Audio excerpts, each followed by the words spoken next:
My name is Dean. Dean Browning and my wife Ashley. I repeat over and over again. Have you ever lost your peripheral vision? I was losing. As a child, I had an illness that was never named and largely uncured. I say to a large extent because my pediatrician and parents accidentally discovered that Ritalin combined with baby aspirin and any citrus juice could stop and even prevent an attack. It was not only about peripheral vision, but also about my consciousness. In my head, I felt like I was going somewhere else. It seemed like a dream to me, but it was not a dream. And it wasn't like in the movie Butterfly Effect, where the main character travels back in time to his childhood. My explanation, as confused as it was childish, was that I knew reality was fine, but I was becoming blurry, and so reality seemed blurry in response. It was like losing my glasses, but my entire existence. Obviously, the changes in vision were the easiest to describe. It looked like losing glasses, with the addition of swirls and dimmed lights. In high school, we had to write an essay about what makes us unique. Although my condition mysteriously disappeared when I was about 7 or 8 years old, I still decided that it defined my childhood enough to write about it. This prompted me to research all the diagnoses they tried to give me: glaucoma, retinitis, scotoma, and even diabetes. I got a solid B+ for talking about things that had not happened to me 10 years ago and, as far as I knew, had not happened before. Thank God for my parents' mistake for accidentally discovering the treatment. A sip of orange juice to wash down the Ritalin after chewing aspirin stopped a particularly severe attack. I loved my parents. Their death in a car accident 4 months after my 17th birthday was a terrible blow to me. I almost didn't go to college because of this. My aunt, my mother's sister, spent many hours with me, convincing me to enroll. Her efforts were crowned with success.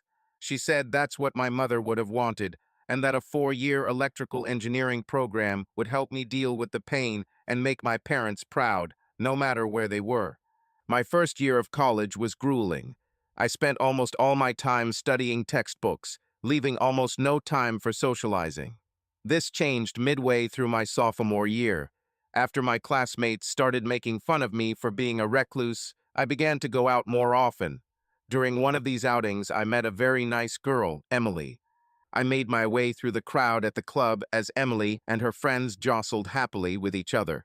She was pushed towards me, and here I stand, noticing with surprise that her cocktail is now emblazoned on my shirt and trousers. Emily started apologizing incessantly, but I raised my hand to stop her, and we both burst out laughing. There was something contagious about that smile and laughter. Emily and I became a couple almost immediately. We were not just compatible, there was something more between us, some strange, elusive kinship. It seemed as if we were two twins, separated at birth and finding each other again. This feeling was strengthened by the fact that neither of us was in a hurry to enter into sexual relations. I won't say that it was purely platonic, but our desire to get to know each other replaced the need for physical intimacy. We spent almost all our free time together or planned what we would do next. But as they say, all good things come to an end. 4 months after Emily and I started dating, her roommate moved out and a new girl took her place. Ashley Reynolds was a vivacious, free-spirited beauty with a dazzling smile. She and Emily quickly became good friends. Sometimes Ashley would join our evenings. This happened more and more often the closer we got to the summer holidays. At some point, it stopped being just Emily and me. A third musketeer has appeared in our company. It didn't bother me. I wasn't jealous of their friendship. I wasn't jealous of the time they spent with each other without me, although it was rare. Likewise, Ashley didn't seem to care that Emily and I were a couple. Emily and I kept in touch over the summer holidays. She was at home with her parents in Southern California, and I was staying with an aunt near our old home in Jacksonville, Florida. Ashley's family lived near Chicago. The summer was lonely and full of reflection. I thought a lot about my childhood and the happy moments spent with my parents. I was their only child, and they adored me. Pampered is perhaps the right word. I wondered if family life was right for me. Closing my eyes, I tried to imagine myself and Emily together with several children. When we returned to college in September, Emily literally dragged me into her room, and we made love. On our third date after the holidays, I asked about Ashley. Emily said that Ashley has a boyfriend and that we'll probably meet him soon. Hearing this made me feel sad, although I couldn't understand why. I had nothing to worry about. 3 nights later, Emily and I met her new boyfriend. Steve and I hit it off immediately. We turned out to have many common interests: baseball, fast cars, and especially car engine repair, fly fishing, and collecting sports cards. On many nights at the club or at dinner, Emily or Ashley had to remind us that there were 2 other people at the table. Now there were 4 of us. I saw that there was obvious intimacy between Steve and Ashley. They were clearly having sex. This could be understood from their looks and behavior. Emily, in the first 3 months of our third year, literally could not get enough. Ashley was the only one of us who was a sophomore, but she wasn't sure what she wanted for the future. She mentioned in passing several times that she might quit her studies. Meanwhile, the energy in our foursome began to change. After one particularly passionate session, Emily laid her head on my chest and looked up at me. "Would you date Ashley?" she asked, without any preamble. I just blurted it out. "I wish you would." I must have looked at her in confusion, thinking it was a joke. "Dating Ashley?" I asked again. "Why do you need this?" "Because," she replied, "I want to date Steve." I felt bad. Emily watched my reaction closely without saying a word. We were silent for a minute or two. When Emily realized I wasn't going to throw up in her bed, she continued. "Dean, I'm talking to you now as a friend," she began. "I consider you one of my best friends in this world. We have fun together, and I would never do anything to ruin our friendship. Honestly, I have feelings for Steve, and no matter how hard I try, I can't suppress them. I had to talk to Ashley about this because women notice these things. During our conversation, she admitted that she had been tormented by guilt all summer. You see, she also began to have feelings, dreams that you and I would break up. She has feelings for you, Dean, and they are very strong." Emily gave me time to process what she said. I tried to remember if there were any signs during our foursome meetings that I might have missed. The problem was that Steve and I were constantly talking about our own things, and I realized that I barely paid attention to Ashley or Emily. "Dean," she continued, breaking me out of my thoughts, "I would never hurt you. I hope you understand that. I'm only asking for one date. Well, I also ask that you trust me. Let's see how you and Steve feel later. If I'm right, then perhaps you yourself will want a second date." I was incredibly nervous about picking Ashley up for our first date. The only thing I could think about was how not to ruin my relationship with Emily or Steve. This thought did not leave me as I drove towards their dorm. Steve picked Emily up an hour early.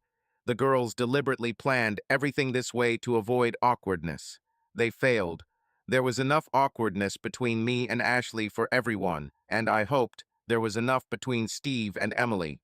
Ashley understood everything immediately. She took my hand and suggested we go for a walk instead of getting in the car. We were silent until we had walked almost the entire block. "Dean, I know this may seem strange and inappropriate," Ashley began. "Just try to relax. Neither of us can predict how it will end, but Emily and I decided that we should at least try, and in a respectful way. The main goal is that no one gets hurt, honestly."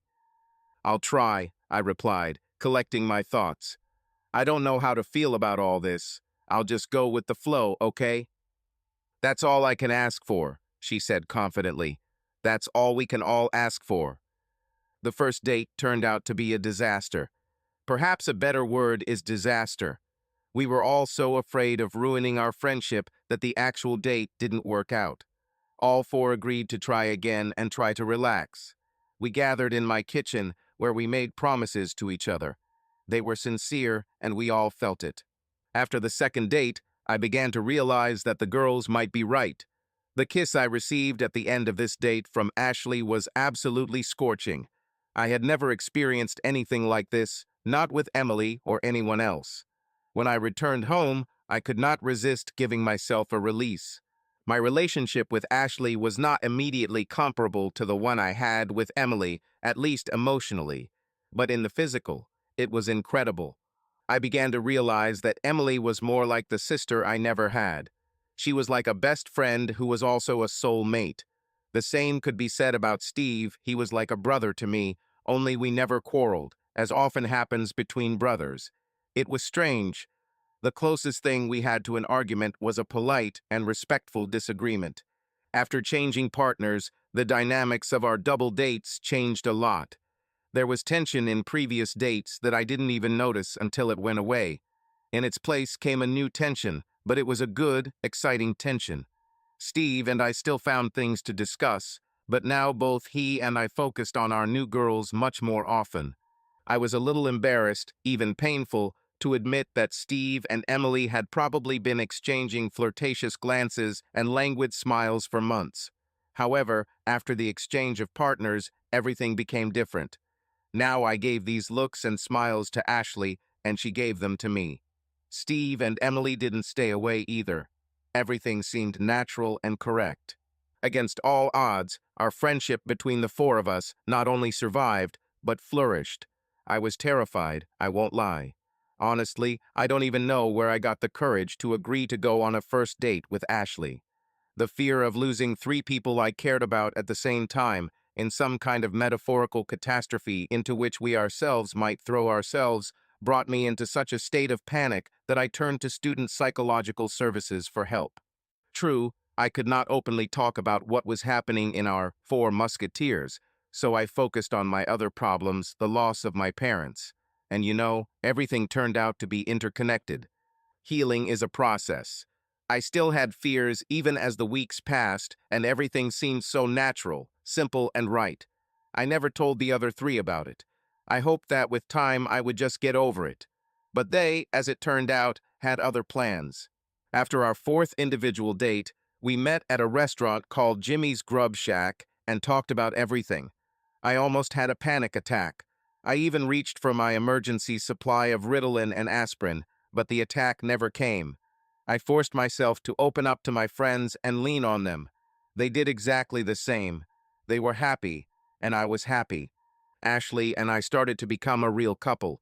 Steve and Emily, it became obvious, had been hers for a long time. We skirted the topic of sex a little, but the message was clear. Everything got better after the exchange. Everything seemed natural. Nothing looked forced. Fears and doubts finally gave way to another kind of mistrust, but this time a pleasant one. We really did it. Everything will be fine both as couples and as with the Four Musketeers.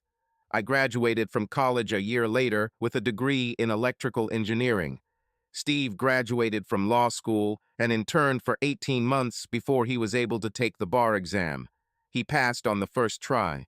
Ashley completed the 2-year program and received an associate's degree in graphic design.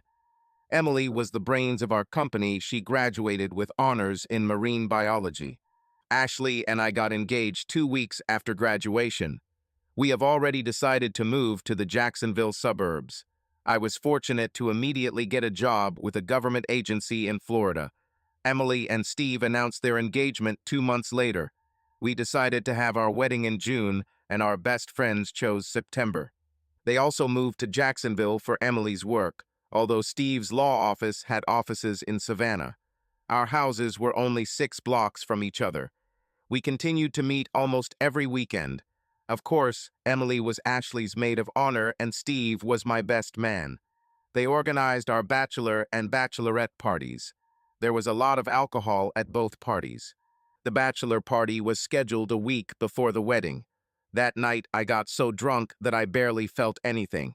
At one point, I thought Steve had been missing for quite some time, but I was too drunk to know for sure. The next day, Steve called me. "Hi, Dino," he began with a grin. "How's your head?" We talked about the party, remembering the best moments as far as our hungover memory would allow. There were some unfortunate moments. Some of our colleagues, both mine and Steve's, were not very good at holding alcohol. "Dean," Steve changed his tone abruptly. "I need to tell you something to keep things fair. Last night, I received a message from Emily. She wrote that everyone was very drunk, and that Ashley was, as she put it, drunk as hell. She asked me to take her home or call a taxi if I was too drunk myself.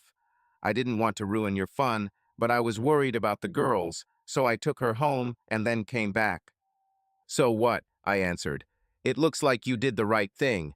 Any of us would do the same, no question. Is there anything else? Nothing more, Steve said firmly. I just don't want to hide anything from you. What the four of us have is amazing, but there's a bit of a strange story behind it. I drawled. You know, I don't even think about it anymore. Well, he said, it's actually pretty cool that you think that way. I don't usually do this either, but it was a bachelor and stag party, everyone was crazy, and I thought about it when I sobered up a little. I love you, man. No secrets. No secrets, I agreed. And that's all.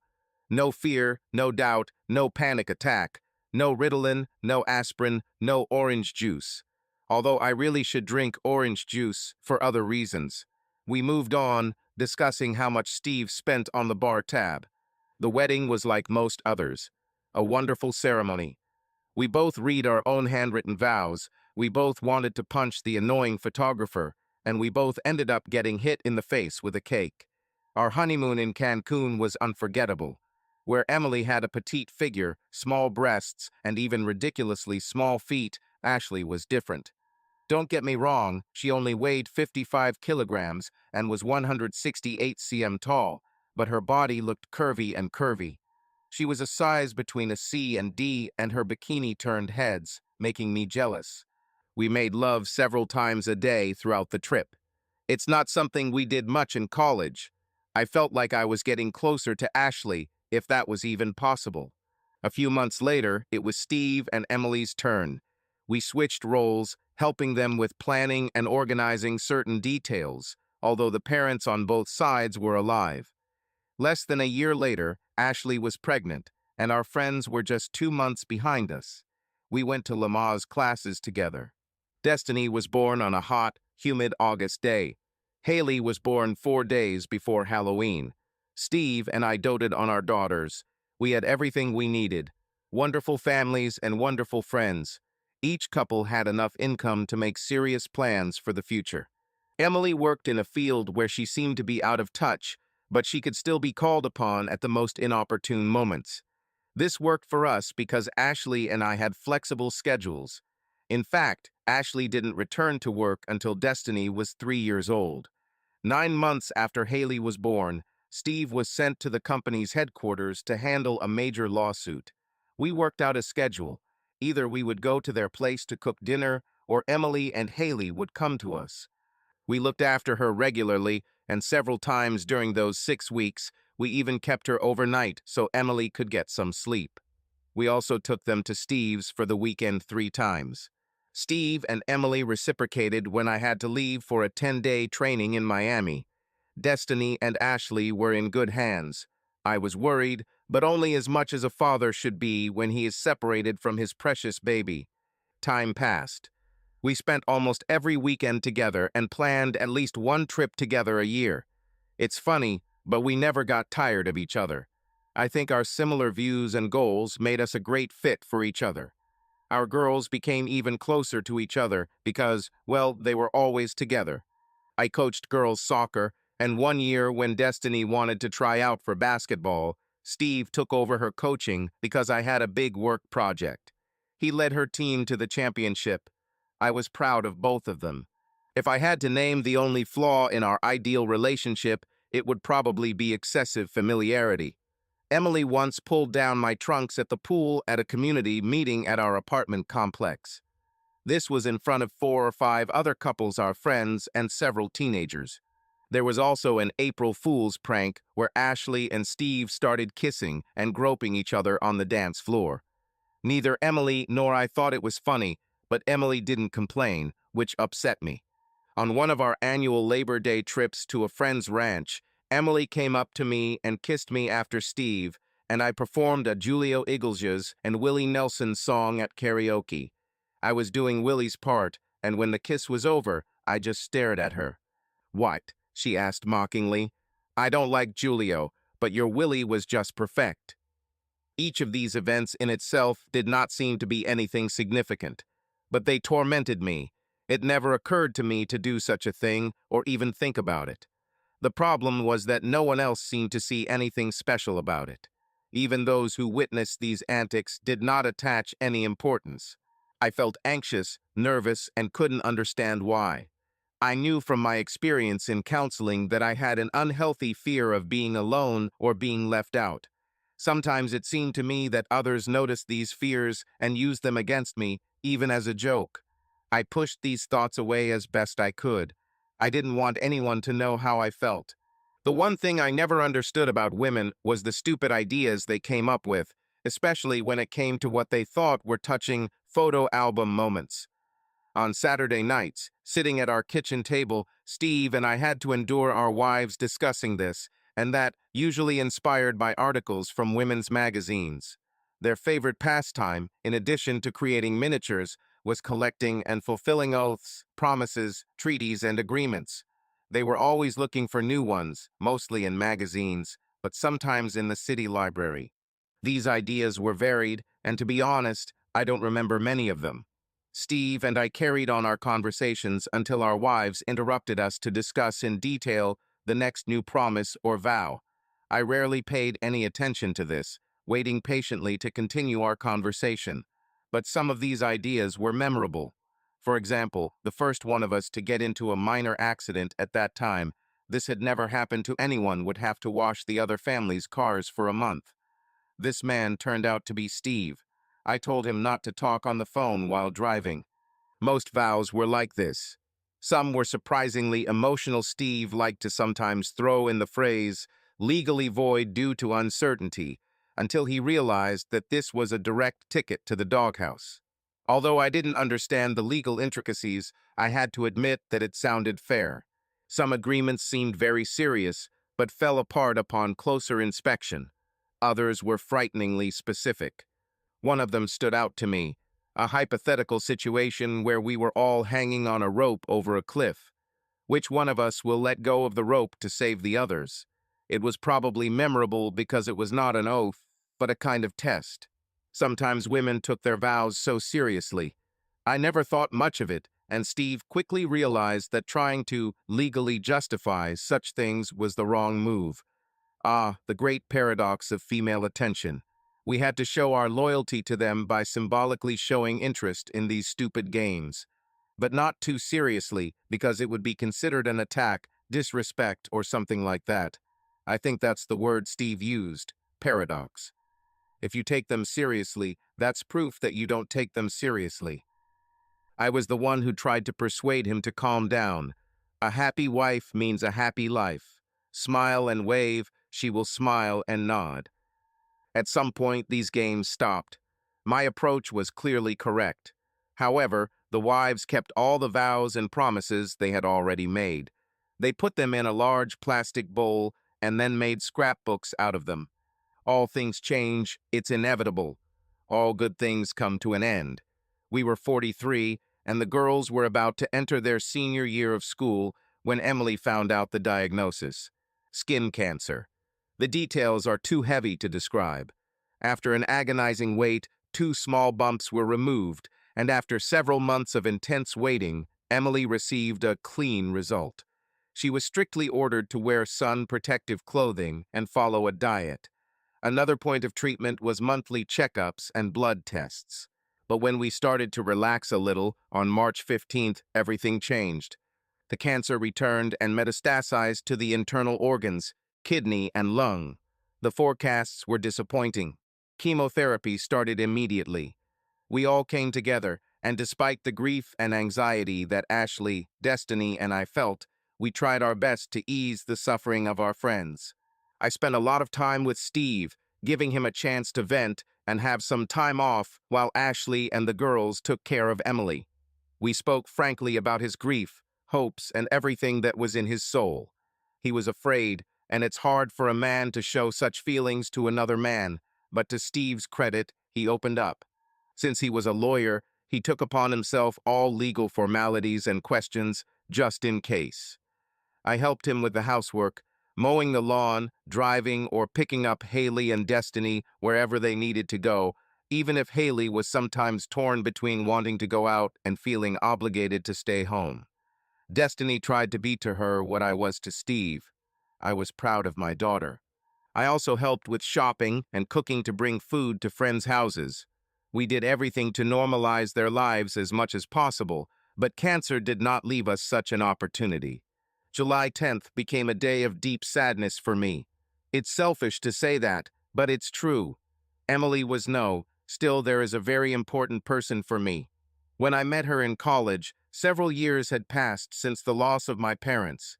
But without Emily's care and sincere participation, I don't think I would have been able to cope with my pain so well. It was thanks to her that I realized that I had not yet truly recovered from the losses and that I could do it much better if I had support nearby. She was the first to give me a helping hand, even before Ashley and Steve came into my life. I owed her. I vowed that I would pay off this debt by supporting her husband and daughter. It wasn't difficult. He was my best friend. She was already almost a second daughter for me. We spent the rest of the summer in fog. We tried to support each other, we really did. But we simply did not have enough strength. We grieved together, but in the wrong way. We just sat.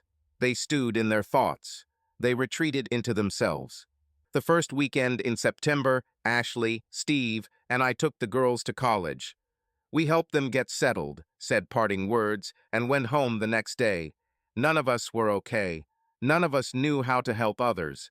I noticed Steve and Ashley glance at each other every now and then this weekend. It wasn't a flirtatious or sexual glance, but more of an unsettling glance, as if they both knew something I didn't. The way back passed in silence. Everyone was immersed in their own thoughts. When we dropped Steve off at his house, I decided to wait and see if Ashley would say something herself. But she was silent. Dinner was low-key. Ashley and I were sitting in the living room, and as I reached for the remote, she gently placed her hand on my wrist. "Darling, there's something," she began, but fell silent. I waited. "Something I need to show you," she finally said. "And then we need to talk, okay?" I nodded, seeing the expression on her face that made me nervous. "I definitely won't like it." Ashley returned with a scrapbook. I hadn't seen it in years and thought Steve and Emily had it. There was a bookmark stuck on one of the pages. Ashley opened it and turned to me. "I want you to read this," she said seriously. "That's all. And then we'll talk about it, okay?" She handed me the book. The first thing I saw were 4 red fingerprints at the bottom of the page, with our name written underneath each one. It was an oath in case one of us died. I started reading carefully. It listed promises we had made, though I didn't remember them at all, like completing tasks and helping a family that had lost one of its members. One of the points was that the husband from another family would do all the housework outside, taking care of the yard, looking after cars, such things, if one of the husbands passed away. We've done this before, although Steve was quite capable of doing it himself. The reverse side was also spelled out. If one of the women died, the other wife took over cooking and household chores as long as it was needed. We did this too. There was a list of tasks relating to the child of the deceased spouse. For example, if both parents die at the same time and the girl is still a minor, another family adopts her. This point brought tears to my eyes. There were 2 paragraphs describing what we would do on the anniversaries of the death of one or more of us to pay tribute and respect. This touched me even more. Frankly, it all looked very beautiful. But then I got to the last point, number 14. The spouse of the opposite sex from another family will provide sexual and emotional release to the grieving spouse 4 times, once for each of the parties to this agreement, for a maximum of 4 months. I've read this several times. It didn't fit in my head. This must be a joke, but the timing was wrong. I looked up at Ashley, who was staring at me intently, as if trying to gauge my reaction. She bit her lower lip nervously. We looked at each other for a long time, and it seemed like an eternity. "What is this?" I asked, stunned. A minute passed before she answered. "It's a promise," she said discreetly. My gaze fell back to the page. "Nonsense," I blurted out. This is a joke, Ashley, and I don't even know. Bad taste, bad time. I have no words.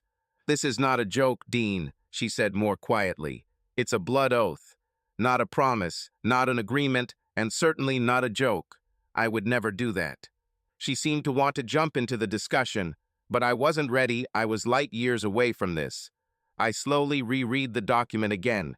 I studied my fingerprint signature, trying to figure out if it had been forged. It seemed pointless, but I did it anyway. I don't accept this, I said firmly. My own words that I once said to Steve popped into my head. It was impossible to believe. I meant that literally.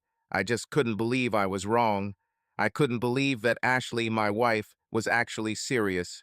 Her words, her intonation, her body language, everything said that she was serious. But this was not enough. Ashley didn't look away, but pointed her finger at the bottom of the page. I knew what she meant. Emily really took these things seriously. This was her weak point. And this finger was like a dagger, aiming right at this place. Before I could say anything else, she spoke first. For this to work, she began, but I interrupted her. Ashley, I said sharply, if you're making fun of me right now, you need to stop. It's not funny. She looked at me like I was crazy. I had never seen that look before, but I recognized it immediately, and that made me believe her. She wasn't joking. She was completely serious, and she was going to blackmail me with the memory of my dead best friend. I can't talk about it now. This is absurd, Ashley. Are you ready to ruin our marriage over some damn piece of paper? Emily doesn't even. I stopped abruptly, realizing what I'd almost said. Ashley's face went white. I stood up and went into our home office, closing the door behind me. I started crying again, thinking about Emily and everything that had happened these past months. When I came out 45 minutes later, Ashley was upstairs in our room. I sat down and absent-mindedly began flipping through the album. I came across something that gave me hope. This was another promise that the girls apparently forced everyone to sign. After reading it, I took it out of its cover, went into our office, and made a copy. On the sticky note I wrote, I wonder if this promise cancels out the other one. Looks like it should. I left a copy by the coffee maker so she would see it first. The promise read, if you need to talk, I'll listen. If you need to cry, I will comfort you. If you are lost, I will help you find your way. If you're angry, I'll give you space for it. If you're scared, I'll calm you down. If you are attacked, I will become your protection. If you need someone to lean on, I will lend my shoulder. If you doubt, I will be your confidence. If you feel lonely, I will be the friend who will never leave you. If you need to learn to trust again, I will prove that you can. Miraculously, I fell asleep on the couch. But of course, it wasn't a good dream. By morning, I was up and out of the house at 6:30, leaving Ashley asleep. The next evening, Monday, I drove up to the house after work and saw Steve's BMW in the driveway. I parked in the garage and sat there, taking a few deep breaths. The blood was pounding in my temples from the thought that I was about to be squeezed into a corner. Before going in, I opened the refrigerator in the garage and pulled out 2 cans of bitter IPA. I drank one in one gulp and went into the house with an empty and full jar. Ashley and Steve were in the kitchen. They seemed to be busy preparing my favorite dish. If they thought that this would be enough, they were very mistaken. Ashley spotted me in the kitchen doorway with 2 beers in my hands. She looked at me strangely, but immediately came up, hugged me, and kissed me passionately. Hey, buddy, Steve said in an overly cheerful tone. How was your day? I muttered something, and their smiles disappeared. Ashley let me go and looked at my hands again. Early start of the evening? She asked. I suddenly thought that it was better not to get drunk. I was in the minority. Plus, the idea that Steve was a lawyer pierced my brain like a needle. After that, my imagination only imagined the worst. How they would tie up my drunken body and throw a vow party right now. I didn't answer her question. He threw the empty can into the trash can and said that I would go change and wash up for dinner. Let them discuss how best to proceed, I thought. I took a full jar with me. Dinner passed in tense silence, and the rare conversations that arose seemed forced. Sometimes it seemed to me that one of them could cancel this whole performance, but no one did. As soon as I finished the last bite, Ashley jumped to her feet, announcing that dessert would be in the living room. I went to the garage and got 2 more beers, one for me and one for Steve. I suddenly realized that I began to perceive him as an enemy and not as my childhood best friend. I didn't like this feeling at all. I tried to change my thinking. Maybe I should listen to them without getting angry or losing my temper. Will I even be able to do this? Steve was already sitting on the couch when I handed him the beer. I briefly wondered if Ashley would sit next to him while I took the chair so they could address me together. I didn't sit in the chair. It was too comfortable, and now there was no room for comfort. Instead, I moved the heavy chair closer to the sofa and sat down. Steve immediately started talking. Listen, Dean, At that moment, Ashley came in, and he fell silent. She sat down on the sofa, but on the opposite end from Steve. You probably knew what I was talking about as soon as you saw Steve's car, my wife began. I thought we could all talk. It seems to me that you have some misconceptions that I would like to discuss first. I interrupted her. Ashley, we can talk. I will listen and respond. But don't start by making me look like a fool. I have no misconceptions. I totally understand what you're talking about and have been thinking about it since you told me this last night. I am willing to listen and evaluate how those who are supposed to care about me treat me. But this will not be a negotiation. Do you both understand this? They looked at each other and nodded. I didn't like it at all. Ashley laid it out again as she had the night before. She then explained the oath and how we all agreed to fulfill it, how important it was for her to keep her promise to Emily, how both she and Steve understood how hard it would be for me, and finally how we could move on. When she stopped to catch her breath, I spoke. I take it you saw the other oath I left for you, I said, and that you read it. She nodded, and I continued. You are both seriously breaking many of the promises contained in this oath by trying to fulfill another, I said, including one that is, without a doubt, legally binding. Do you know, our marriage, the same one. It's strange that there are no marital vows in the album. It's funny, isn't it? We're not breaking anything, Ashley answered quickly. Nothing at all. I'll still do it all, and so will Steve. We will support each other. Then she sighed heavily. Dean, listen to me. We're not fools. We both understand that you will need our support. To get through this, I can't pretend to understand everything completely, but Steve tried to explain to me male psychology and what is likely to be going on in your head and heart. We can both help you deal with this pride, ego, or whatever. I looked at Steve and shook my head. Then I turned to my wife, looking her straight in the eyes. This is superficial thinking on your part. No one in their right mind wants their abusers to become their therapists. That would be crazy. Don't you understand this? And how dare you try to reduce everything to my state of mind? I looked Steve straight in the eyes. I'm surprised by you. Is this what you were planning behind my back? And let me ask, did this lesson on male psychology include you? Have you admitted that if Emily and I had arranged this for you, you would have been furious? What if you would sit in my place now, or rather stand and nervously pace around the room and argue your position 1,000 times better? Or did you leave it out? Lied straight up to my wife, knowing it would eventually lead to you. Will you achieve it? Is this the same sneaky approach that helped you pass your big ethics exam and become a lawyer? You got it all wrong, Dean, Steve replied. It's not a dirty trick at all. It's a promise between friends, an oath. I've been your friend for more than 20 years, Dean. It's me, your friend. I'm not trying to win your wife's heart. I'm not trying to achieve anything. You are both my friends, and I want more than anything to keep it that way forever. That's why it's normal. I caught his slip, although he quickly corrected himself. That's why it's so right, I said, shaking my head. That's what you wanted to say, isn't it, Steve? Right, for whom? For you too. You both want it to be just normal for me, while for you it is so right. You just said that you're not achieving anything. Great, then it's over.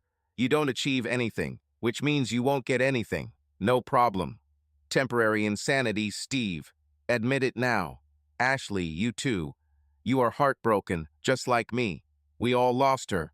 We can all admit we're crazy and go to therapy. Girls in college, we have time. We can survive this. We can remain friends. It became quiet for a minute. I knew deep down that it wouldn't work. I wasn't Steve. And to make matters worse, I was beginning to feel that neither Steve nor Ashley were the people I thought they were. Okay, Dean, I really understand a lot of what you're saying, my wife replied. It was clear that she was determined to continue. But where you are stuck is where you are going wrong. We all agreed to this, and we knew it would be hard. If it was Steve, and not Emily, I would have a hard time with you going to him. But not in the way you think. I would be sad for myself. But I would be loyal to Emily and Steve. I would trust you not to hurt me more. I would lean on your love when you returned. To me. I think to some extent I would even be jealous. But if you and Emily convinced me of your love, convinced me that everything would be fine with us, showed that nothing has changed, I would cope. I would even be proud of myself and both of you. Bullshit, Ashley, I said. You would never come to terms with this. I know you too well, although it seems like I didn't know her at all. But wait, you skipped straight to the part where I go to Emily. But guess what? If ever in a million years I could even imagine such a thing, it would only happen if you and Emily both begged me, without hesitation. If I seriously believed that you both have gone completely crazy with grief for our dear friend. She was like a sister to me, Ashley, I said with disgust in my voice. You and she helped me realize this many years ago. I would never want to sleep with her, and certainly would not want to cause you even a moment of discomfort, pain, mistrust, or jealousy. Then why did you sign Dean? She asked. Why? Okay, I sighed, throwing a look full of hatred at Steve. Looks like we're really going to do this. Looks like all this happiness was just a loan. You speak in riddles, honey, Ashley said. You even scare me a little. I crossed my arms and looked at her again. Car engines, I said. Let's. Steve shifted uncomfortably. Ashley looked puzzled. Steve and I talked about them all the time, Ashley, I said with feigned surprise. We were both into it. This was clearly important to us. You, a loving and attentive wife, of course, showed interest because it was so important to us. You really tried to follow our passion, didn't you? It was your hobby, Ashley said. We didn't want to interfere, and no, I wasn't particularly interested in it. And that's okay. I drawled. Well, dear, since I'm going to destroy the illusion of our happy marriage anyway, I won't pretend that I think you yourself will understand what I'm getting at. I will explain and speed up the process. You and Emily shared a hobby that Steve and I had absolutely no interest in. But you insisted. You insisted.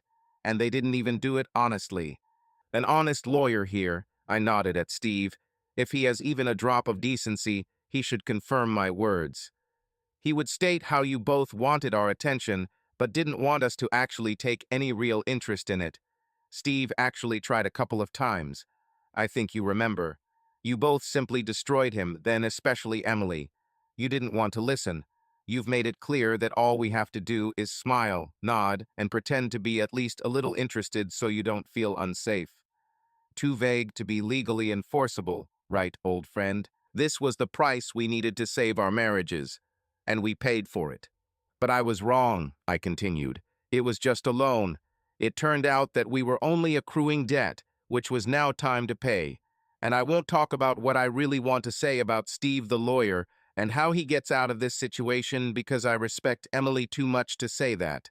I still want to think that all three of us are genuinely grieving her loss, rather than anticipating something else. Steve fidgeted again. I touched a nerve with him. He wanted to get up and loudly tell me to go to hell. We must give him his due. He did not do this. He knew he had painted himself into a corner. Ashley shook her head. You're suffering, Dean, she said. Steve, too. Me, too. But this vow we made, it's something I need to keep for both of them. You said it yourself, albeit in a very, very painful way. Emily and I took it seriously. I still take it seriously. Can't you respect that? Can't you see this as a way to honor Emily's sincere wishes? I've already desecrated the memory of the deceased, so no, I said. Don't make me do it again, Ashley. Stop being crazy. That's enough, buddy, Steve said. You don't talk to your wife like that. Or, or what? Will she leave for someone else? I interrupted. Maybe he'll divorce me so he can move in with him. Here's a tip. These threats need to be made before you and her husband tell him you want to cuckold him. If you mix up the order of actions, he may think it's going to happen anyway. You're a lawyer, Steve. Didn't they explain to you how to properly put pressure on guilt? It's shocking to me how bad you are at this. That won't happen, Ashley intervened. Firmness appeared in her voice. I won't leave you, and certainly not for Steve. That's not the point at all. Never has been and never will be. It really took me aback. I didn't believe her, but she sounded absolutely sincere. So much so that I started to think she had truly lost her mind. I just didn't know what to do with it. She was a crazy woman who seriously believed she had to hurt her husband, possibly destroy his marriage to be faithful to her dead friend by sleeping with her widower exactly 4 times. This conversation is over.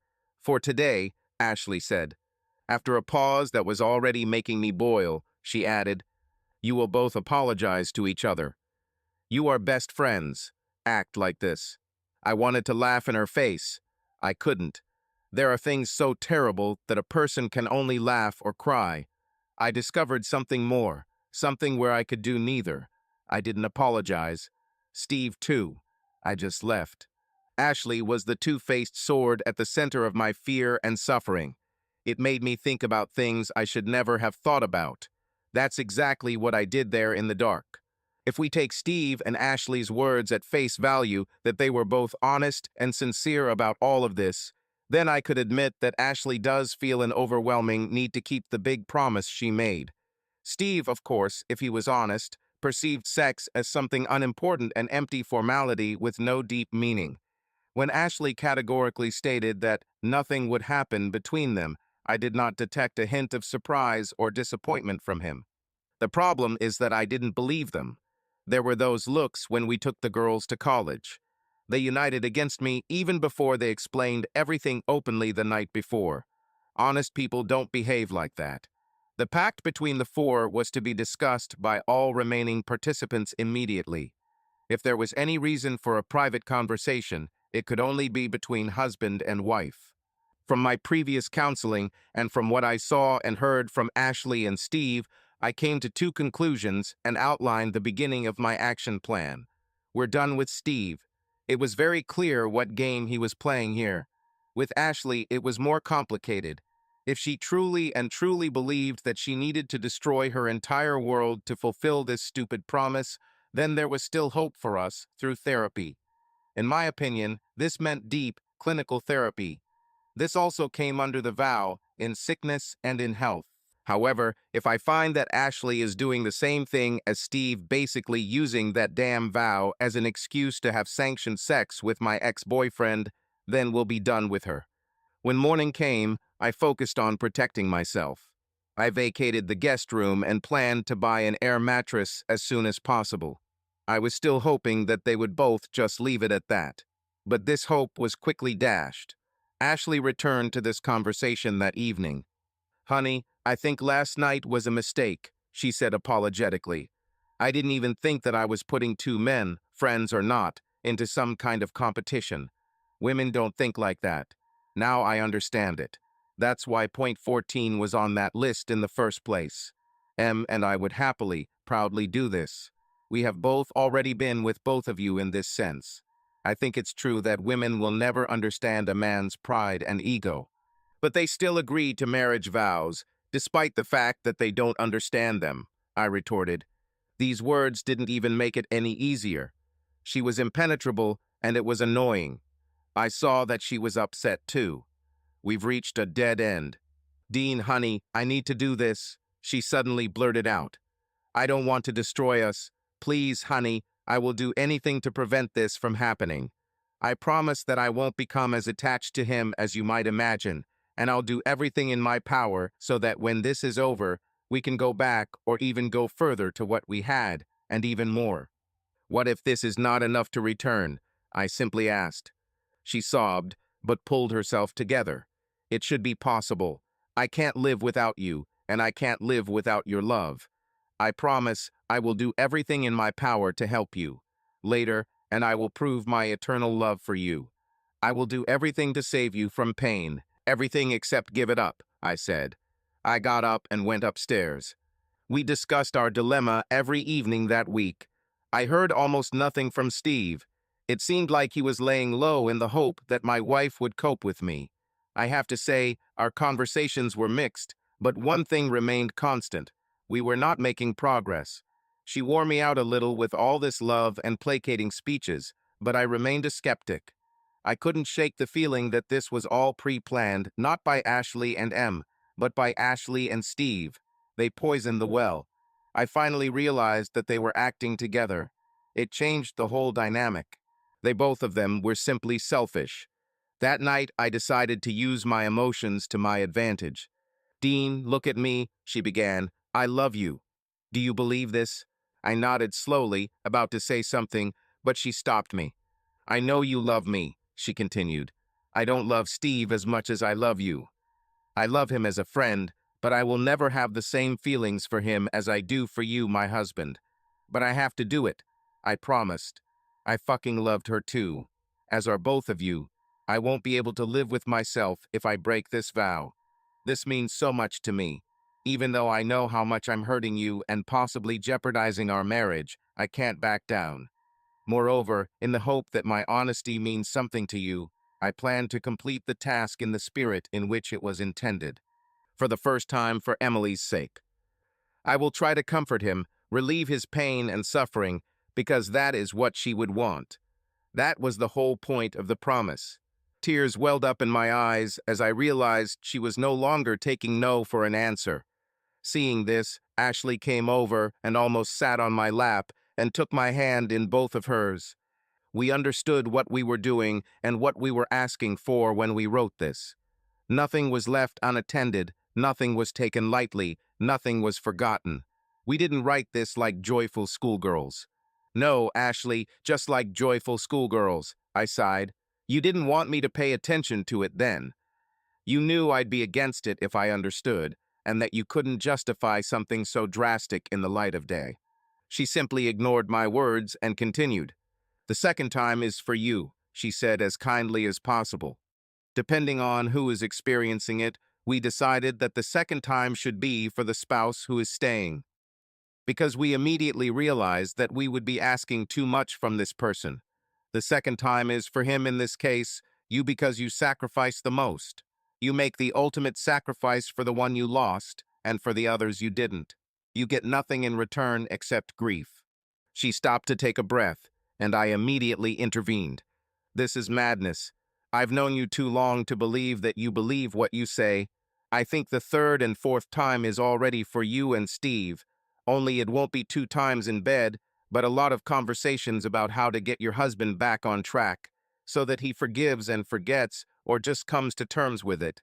Are you not listening? She begged. Would you like to give me a chance to show you how much we thought about this? How have we covered all aspects? No, I said, don't want to. And here's something else you'll never understand. Steve knows it too. He just pretends that he understands everything because it benefits him. He doesn't respect that, Ashley. I already said. He wanted to discuss this with both of you, to look at everything in detail. And I repeat again, I'm already tired of repeating this. You and Emily knew it would ruin your party, so you played the role of upset wives.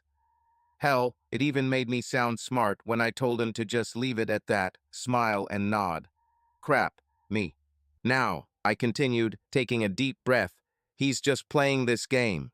I could just say, we'll see, and leave it at that. But if I do that, and it doesn't work like you say, everyone loses. Except for Steve, of course. He'll lie in bed with you, pretending to plan how to make old Dean feel better. You won't even think that all this time he remains at one with you, against me, figuring out how to pull me back in. And then, I paused, when your plans don't work, as I'm telling you now that they won't work, he'll change his mind. Dean is stubborn. Dean is a child, a weakling. I've never seen this side of Dean. I thought he was a more mature person. And finally, Ashley, he'll say, I think you should dump this loser. I guess I'm done with him. We both cried. I barely had enough strength even to cry. They just flowed, burned, and dripped. Dean, she wasn't about to back down. First of all, I'll say it again. I don't and will never love Steve. That's why we switched colleges. Yes, there was sex, but no spark. I imagine our upcoming time with him to be something therapeutic, sterile, and, frankly, mostly talking. This is not at all like what you and I have. Even the word intimacy doesn't fit here. Rather, it will be détente. Secondly, I may feel guilty, or he may. Most likely he will. He loves you, Dean, like a brother. If any of us feel guilt, then the task of the rest is to help get rid of it, just as it will be our task with Steve to ease your pain. And that's what we committed to do. Of course, you'll have to open up and let us help. Steve and I would never be together again in that way after the fourth time. But yes, maybe I will talk to him for support, to help you better. When you're just angry, I'll give you space if that happens rather than push you. I won't get angry at you out of fear. Everything will be as it is written in the oath that you rewrote for me. If I feel fear or anger, I will take it out on Steve so he can give me ideas on how to help you. The rest, unfortunately, falls on you, Dean. You're right about that, she said in a more serious tone, squeezing my hand. Your imprint is on this oath. You must find a way to do this for the sake of the memory of our late friend. You will need to find a way to overcome your resentment or wounded pride. We will help you in any way, but in the end, everything will depend on you. You will have to do it for M completely. I promise. I will not turn my back on you. If you yell at me, treat me badly, call me names, or say hurtful things based on your pain, I will not run to Steve. She paused to give me time to think about her words. Don't you understand, Ash? I interrupted her. All this is unacceptable and unjustified for me. I'm more tired and emotionally drained than I have been since my parents died. I can only say that I am sure you believe everything you say, but for the last time, I repeat, I don't believe it. Darling, I know you will do the right thing, she said sadly. I know what a strong person you are, and I know that you will think it over and decide. I promise you with all my heart, our daughter's life and Emily's memory, we will be okay. I will do everything to save you from pain, no matter what the cost. I would never intentionally hurt you. You're already causing it, Ash, I said, shaking my head, and you don't even see it. The next night, Ashley announced that the first time would be on Saturday night that week. I was completely unprepared for this. I talked to Steve about our conversation last night, and we decided to speed up the schedule. We thought that the sooner we start, the sooner everything will end, so that you can start healing and not constantly feel bad and worry. My reaction was not as positive as she expected. Of course, I said with a feeling of defeat. You and him are back together. I made quotation marks in the air again and left. Ashley was in for a rude awakening when she realized that none of my feelings or words mattered to her, and I doubted that it would when it was all over. Ashley wanted to make love that night. I thought, why not? But even after we started, we both felt like neither of us was in the mood. Our intimacy was already on the brink of survival, and she had not even visited him yet. The same thing happened on Wednesday, and we just turned to our sides of the bed without even saying goodnight. On Saturday, I went to a matinee movie. I haven't done this in probably a decade. I couldn't bear to be near her while she was getting ready for her big night. To my surprise, when I returned home, Ashley was sitting in the living room. No makeup, wearing sweatpants and our university sweatshirt. I immediately thought that she might have canceled everything. She came up to me, didn't say anything, just hugged me tightly. Then I realized that she had not canceled anything. We just stood there, swaying from side to side. I think she felt the same way I did, as if this could be our last moment together like this. I love you, darling, she tried to say convincingly, but it didn't work, looking into my eyes. I will always love you, no matter what happens. Don't you dare forget this. I'll be back quite early, but if you don't want to wait, I understand. With these words, she slowly walked out the door, never looking back. At 10 o'clock in the evening, I received a message. I expected it to be my wife, perhaps to see how I was, but it was Steve. "Hey Dean, Ashley will be home soon. Look, it was really hard for her. Nothing special happened. Please, for my sake, for your sake, and especially for her sake, take your wife when she returns. She needs you." Fucking bastard. How stupid is he, or is he doing this on purpose? Yes, certainly. You'll probably like it if I take your shit after you. You can't wait. Fuck off, friend. He will understand what I meant thanks to the parentheses. We use them when discussing potential players for our fantasy football team. Parentheses meant doubt. Damn, grow up, Dean. It's not just about you. Ashley walked through the door with a spring in her step and came over to kiss me, pretending that nothing special had happened. I turned my cheek. She looked surprised for some reason. Then I think she either realized or noticed from the expression on my face that I now saw her differently, like damaged goods, or at least differently. She turned around and ran into our bedroom. "Are you coming to bed?" she asked in a sweet but false voice, coming down half an hour later. "Yes, but not now." "Good night," I answered tiredly. "I know you won't want to reconnect with me today, but I would like to at least hug you and fall asleep together." What impudence this damn woman has. This was no longer my Ashley in more ways than one. She didn't even know what restore meant until Steve explained it to her. I couldn't resist making another caustic comment. I was in too much pain. "So Steve called you as soon as we finished texting. What? Agree on versions. Bring old Dean back into action. Conspiring with your lover against me behind my back on the same night you were together won't help your case, Ash. We have already discussed this. Besides, I've already moved my things to the guest room." She still didn't quite understand, since there was only a worn-out single mattress in that room. She turned around and went upstairs, as if she didn't believe me. I think trust went both ways. When she reappeared in the living room, she looked depressed and hurt. "Are you going to sleep on an air mattress? Do you know how this will affect your back? Just go to bed, Dean. I understand if you need space, and I won't pressure you. This is not necessary. And what you call a conspiracy, I call a conversation between two friends about how to help you." Ashley was a smart woman, but not smart enough. We had been together for a long time, and I did not believe her deceitful charm. Plus, she just confirmed what I predicted a couple of days ago. What I call something doesn't matter anymore. I don't sleep there for the sake of space, and you know it. I just don't want to be around you, Ash. I'm angry and hurt by what you're doing to him. What did you do tonight, and what are you planning to do? I don't want to say or do anything that I'll regret later if we still have any chance.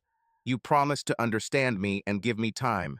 Isn't it time to fulfill at least one of your promises, even if by accident? Until this is all over, I don't need your help." Ashley looked horrified. "What do you mean? Chance? Oh, honey." She stopped talking and came up to me. I raised my hands in front of me, and she stopped halfway. Her sadness was almost palpable. "Dean, it's not over," she said very quietly. "Nothing ends. I love you. We're just keeping our oath and helping a friend, that's all." "Yes," he told me. "It wasn't a call. I was still there. In the shower. He told me when I came out. Already dressed. He just wanted to say that his original idea probably wasn't as good as he thought. He said you might have some, well, man problems." This made me angry, and I screamed at her like never before. "Yes, sure. Damn you both. What kind of man sends his ex-best friend's wife home when she's just been used and wants him to take her back? That's low, Ashley. I would have thought you knew better. You know me better after all these years. I was left behind. All your promises to heal my pain later are nonsense. You are with him. I don't think you can heal my feelings or fix this, and I know for sure that he won't be able to. We didn't have sex." She didn't scream, although she spoke loudly. It just came out of her mouth. She froze. "We didn't have sex." I shook my head. Ashley wanted to say more, and so did I, although I wanted to wait until the next day. But after 23 years of marriage, she knew when the horse was killed, so she slowly turned around and walked upstairs. Through her tears I heard, "I love you, Dean." Right now, I answered quietly, "I can't even imagine how to answer that." Sunday was the worst day I can remember in my relationship with Ashley. We avoided each other like the plague. I could have been proud to have predicted the outcome, but it was too sad. If she thought about it, she would realize how wrong she was. I think in her determination she believed she could focus on me later. To hell with this. On Monday, I left for work early and returned late. This set the tone for the entire week. I don't think I've said 5 full sentences to my wife since her first night with Steve. On Friday, I was invited to hang out with the guys after work, which was rare because I usually wanted to be with my wife. But not that night. I left a note on Saturday that I was going golfing, and if she was still seeing Steve, I'd like her to go see him early so I wouldn't see her when I got back. She didn't answer, but I knew her car wouldn't be there, and so it was. I went to bed early. All my worries and anxieties began to turn into burning anger, predicted in advance, of course, by her mathematical plan. When I came downstairs on Sunday morning, Ashley was sitting at the table with a cup of coffee. She looked as bad as I felt. "Can we talk, Dean?" she asked timidly. I poured myself some coffee and sat down opposite her. I couldn't even look at her, but I nodded. "Steve says," she began carefully. I immediately interrupted her. "I don't want to hear a word about Steve," I snapped through clenched teeth. "Enough," she shouted back. "I need to talk to you. I'm not talking about him, as you think. Can you just listen to me, please?" I took a sip of coffee and leaned back, giving her the floor. "He asked," she began carefully, "how things were at home. When I told him, he said that this is what he expected. We talked for a long time. He said that he was very worried about us. Steve suggested something and asked me to talk to you about it, get your opinion, and move on. He said we needed to do something before this was the end for us." Ashley burst into tears. I hated what she was doing to us, but I still loved her.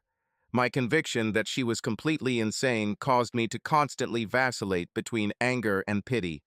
I walked up to her and hugged her until she started sniffling and collecting her thoughts. I brought a box of tissues and motioned for her to continue. "He said," she continued, "that some men just ran away. They get a new phone number and never communicate with their wife again. They turn away from their family because the pain and resentment are too strong. Is that how you feel, Dean?"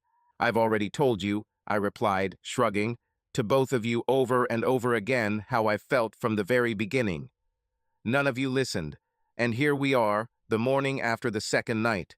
Some of my suspicions have already been confirmed. I can't imagine any of you helping me get through this. Now I don't even want to overcome this. Last night, which you said was, for me, I lay in bed and thought about going to a club, meeting a hot woman and sleeping with her in our bed. I can't think straight anymore. All this talk has led us nowhere. Let me, Ashley, just keep going. The picture that you have in your head," I continued, "it won't turn out the way you want. I'm not going to sit with you and that bastard after you're done with him and talk about this. At first you will be disappointed. He will come up with idiotic ideas that won't work. Your disappointment will turn into anger, then into despair. And he will be there to comfort you. You'll start to believe that I don't love you or Emily enough, and that'll be the end of it." I had to stop for a minute. The corners of my eyes started to get dark, so I went to the bathroom, took some medicine, and washed my face. When I returned, Ashley looked even worse after digesting my words. "Ash," I broke the silence, "I don't know what else to say.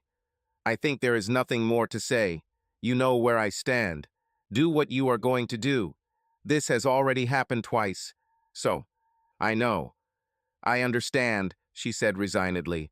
"That's exactly what Steve said. He said we made a big mistake by discussing this among ourselves before talking to you. He doesn't want us to separate." "Yeah, that makes him such a good guy, doesn't it?" I answered, with sarcasm in my voice. "Dean," she began, a little tensely, and I prepared myself for her final argument. We talked about it and decided to spend the next weekend together. He is very worried about us, but also knows that I cannot give up halfway. I'm leaving Friday evening and will be back Sunday afternoon. Before you start screaming, we decided that we needed to end this for everyone's sake before it's too late. We combined the third and fourth times. Yeah, I said sarcastically. We're back to square one again. Honey, please, she begged. We're trying to make it easier for you. I doubt there will be much sex. We spent most of the time talking about Emily and our relationship. Was this before you had sex, or are these your conversations after sex? A week or two ago, I would have felt guilty for being so cruel when Emily just came out of her mouth, but everything has changed. Emily was now a weapon. Any mention of her name violated any truce. I left the room before Ashley could say anything. When I returned later, she started talking again, and I stopped her. Ashley, this conversation is getting us nowhere. Just go to him. I still can't stop you. Just go. I'm sure since it's for the whole weekend, it will be more than just 2 times. Enjoy, but know that it will take me a long time to get over it, as you say. I'm not even sure I can survive this. I see things differently now, and that's on you and Steve. Don't be surprised if the outcome isn't what you hoped for. Of course, only twice. She almost screamed. Why don't you trust me anymore? Do you want to push me into his arms, for God's sake? She must have seen my expression change, realizing that it didn't sound right. She came up to me and took my face in her hands. This is all.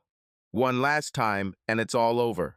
I'll come home, and we'll start rebuilding our relationship, okay? I know you are suffering. We both, and Steve too, suffer for you and with you. She was mistaken, but I ran out of energy to argue. Ashley worked hard the rest of the week. I'll give her credit for that. Unlike the time between the first and second time, she started a conversation every evening when I came home. 2 nights I stopped at a bar for a drink, and one glass turned into several. She was waiting for me. Unfortunately, the words were the same as before, and it seemed to me that her concern was feigned. Maybe she thought that if she kept repeating her arguments, I would give up. She was wrong. I have already filed the divorce papers. I filed the divorce papers and took some of my things that I might need for the trip. And I started to think of it as a vacation because I still hadn't decided if I could handle it or just end it. I took the money we'd been saving for our upcoming vacation to Grand Teton National Park. We definitely wouldn't need it now, and almost completely closed my credit card. I had a limit of $15,000, but I wasn't going to spend more than I had to. I was going to go camping in the Ozark Mountains, fly fishing, and be alone. Steve took the same position. Silence. I think he knew it was better this way. Ashley looked exhausted as she prepared for her weekend getaway. A tense silence hung between us. I knew I had to enjoy it, despite its oppressive atmosphere. Just before leaving, she broke the silence. She came up to me and hugged me tightly. I'll be back Sunday night, and I'll be ready to help us heal from all this. I never meant to hurt you like this. I want you to know that deep down I never wanted this. I tried my best to guide the 3 of us around this situation as best I could. It will only be twice, as our oath says. These 4 times are still 1 less than before our marriage. As soon as I get home, I'll start proving it. I will not put pressure on you, only love you. We'll talk about whatever you want whenever you're ready. I love you, Dean, and always will. She kissed me, and I let her. I don't think I was ready to give up on the woman I'd loved for so long. Or maybe it was the fear that this might be the last time we kissed. She picked up her travel bag and blew me a distant kiss from the driveway. The only thing I never heard from her was sorry. I closed the front door, slid down to the floor right there, and cried for half an hour. I cried like the day after my parents' funeral. When I finished, I realized that I did it for myself, for my peace of mind, in case this really was the end. What she had just unconsciously admitted left me feeling hopeless, but also somewhat determined. I had to mourn the fact that I would most likely be all alone again. While fishing, it was difficult to think about broken marriages and relationships when the fish were biting. I found a fairly secluded spot on the river, about 2.5 feet deep in some places, with a level slope from the shore. I caught mostly bass, but did catch a few trout. The problem was that there were restrictions on the size and quantity of the catch. Everything was explained to me when I bought my fishing license, and I exceeded the limit in the first 20 minutes of dawn. Now it was really just catch and release. I hadn't heard from Ashley since Sunday, and it was now Tuesday. I was pleased at least that she was finally respecting one of my wishes. After just a few days alone, I came to a conclusion. In a week or so, I would return home pretending that I was willing to give them a very small chance of being honest. In the meantime, I'll hand in my notice, take my share of the money, and withdraw everything from my 401k. Ashley always said that she and Steve had 4 relationships before we got married. But this 5th time, which she mentioned casually before leaving, most likely happened on the night of the bachelor party. She probably didn't even realize she said it. This means that there was almost no chance that she would confess. I'll leave this as my last argument when I go. Before leaving on Saturday morning, I left Ashley a note on top of a specific page from her Promise album. It was the same page I showed her the first night I was caught off guard. I tore it into small pieces and folded it neatly, putting my note on top. I burned the album. I didn't leave my wedding ring. It was mine, and for some reason I didn't want to part with it. The note said, "Works. We said a lot to each other. I never meant to hurt you ever. I never imagined that you or Steve could hurt me like that. I left for a while. I took the money we were saving for our vacation. I don't need or care about your help in recovering, and I certainly don't care about Steve's help. He was right. This friendship is over. If this sounds too final, or if you can't get over what I'm doing, just text me. We're done. If, by some incredible coincidence, you still want me to come back and try to repair our relationship, I only have a few conditions. These are the conditions. Put this torn page back together. Separately, write down all the promises you made on it and then break them. Finally, write and sign how you are going to fix each of these broken promises. When I return, we will discuss them, one by one, in great detail. To be clear, dating Steve when I'm not around is the point of no return for us. So if you decide to see him, even just for coffee, while I'm gone, don't bother with paperwork or promises. It won't matter anymore. With hope that we can find a way forward. Religion. My SUV was packed. My feet were dry and my sneakers were back in place. I was going to cook fish for dinner, and if there were any friendly tourists nearby, I would cook fish for them too. I felt more determined in my relationship with Ashley and Steve than I had since the beginning of this nightmare. I decided to give myself the rest of the week to make sure that my decision remained unchanged, and then I would return home to see if there was a tiny chance of salvaging something. Unless, of course, she texts me, "We're done." Ashley called me on Saturday morning, just before I wrote the note. I didn't answer, and she sent a message asking me to call back. She wanted to make sure I was okay. Of course, she confessed her love to me again, as always. I texted her that I was feeling as good as I could be in this situation and told her to leave me alone and go to Steve. I ended the text by saying that I didn't want constant reminders and that we would talk on Sunday. My phone started ringing off the hook on Sunday afternoon, as expected. Ashley was worried about me leaving. She didn't mention the note. She literally begged me to call.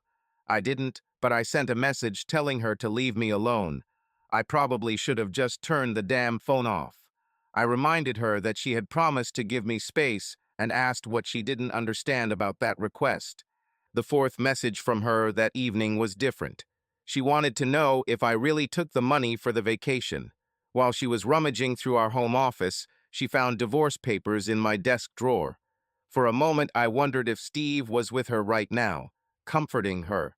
Her tone in the message was still panicked, but mixed with desperation and a hint of anger.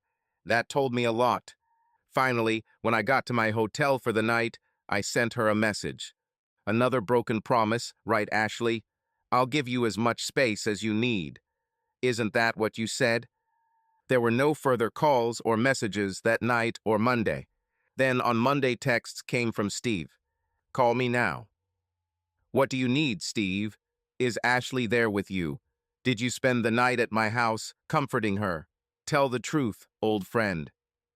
3 separate messages followed. You're a damn fool. She's broken. Don't you feel sorry for her? You need to come home so we can fix this.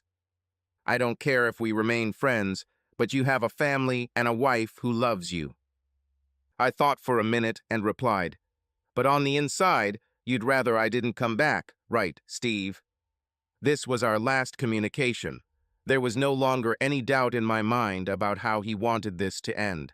The longer I was away, the more time he had to convince Ashley that I was a weakling and a lost person. And he did it. He was a lawyer. He gave her exactly what she wanted and needed. He indulged her madness. He learned this from me. Damn it. I called our daughter Destiny Tuesday morning before heading to the river. It turned out that Haley was visiting her. I said I was on a solo vacation and that my mom and I were having problems in case they talked. We all told each other we loved each other, and I moved on. The scenery was amazing. The greenery on the mountains was the richest I have ever seen. I half wondered why we were always keen to go so far west on holiday when we had such beauty at our fingertips. As I descended the 7% grade and entered a bend, the river I had fished earlier appeared in the distance, but well below the horizon. It opened in front of me through the windshield at a 45-degree angle, continuing the curve of the road. I felt tunnel vision come over me. This was only the second time in my life since I was a child. The first time this happened was during a conversation with my wife. I made the mistake of looking too long at the river rather than at landmarks such as the road. I started feeling dizzy. My vision narrowed, everything in front of me began to blur. Hell, I left my medications in my makeup bag, in my suitcase. It was bad. Then it happened. Everything became completely blurry, and I tried everything to stop it. It didn't even occur to me to press the brake. My body felt strange, my hair felt like it was standing on end, and my stomach felt like I was on the first descent of a roller coaster. My name is Dean. Dean Browning, and my wife is Ashley, I began to repeat, not understanding why. Suddenly, a blinding light appeared in front of me, and through it appeared Emily. I think I said it out loud. She was there. Her face lit up, and she smiled her most beautiful smile. She extended her arms towards me, palms up, fully extended. Without hesitation, I let go of the steering wheel. I felt what she wanted. I felt her pull me towards her with such a force that was hard to imagine. And yet, although my torso was moving forward, the lower half of my body seemed to be stuck. Finally, like a rubber band, I broke through. Broke through what, though? It was just a blinding light. The next thing I saw was peaceful. I stood next to Emily, her hand holding mine tightly. We were on a flat surface, on the edge of a cliff. The clouds were far below, and the sun was setting in them. I watched this stunning beauty. Em squeezed my hand tighter, and I looked at her. She nodded slightly for me to look over the edge. Cautiously, I approached him and looked down. Emily squeezed my hand again. About. There, right below us, was my living room. It seemed like I was looking at her from the ceiling. Ashley sat on the couch, sobbing so hard her body was shaking. Steve held her tightly to his chest. On the coffee table lay a torn promise, neatly glued back together. I was surprised at what happened. I haven't seen them this desperate since, Squeezed my hand again. Yes, she said, although her lips never moved. I understood instantly. As I looked in amazement, I felt something else, something foreign and unfamiliar to me. Yes, Dean, you can feel and feel their thoughts when they think about you. She squeezed my hand again. Her mouth remained closed, so she spoke to me in my thoughts. I felt that this couple did not have sex during their weekend because of Ashley's guilt. My next thought, completely devoid of malice, was whether they could ever get over me enough to be friends again, let alone lovers. Steve felt deep remorse. I tried to focus. Repentance for his selfish and self-centered actions. And there was something else. I narrowed my eyes. He felt hopeful. Hope. I squinted again. Yes, that was hope. He hoped that he could comfort Ashley throughout her life, and that she would eventually love him. Ashley's heartbreaking screams made me focus on her. Her sadness was a dark, bottomless ocean.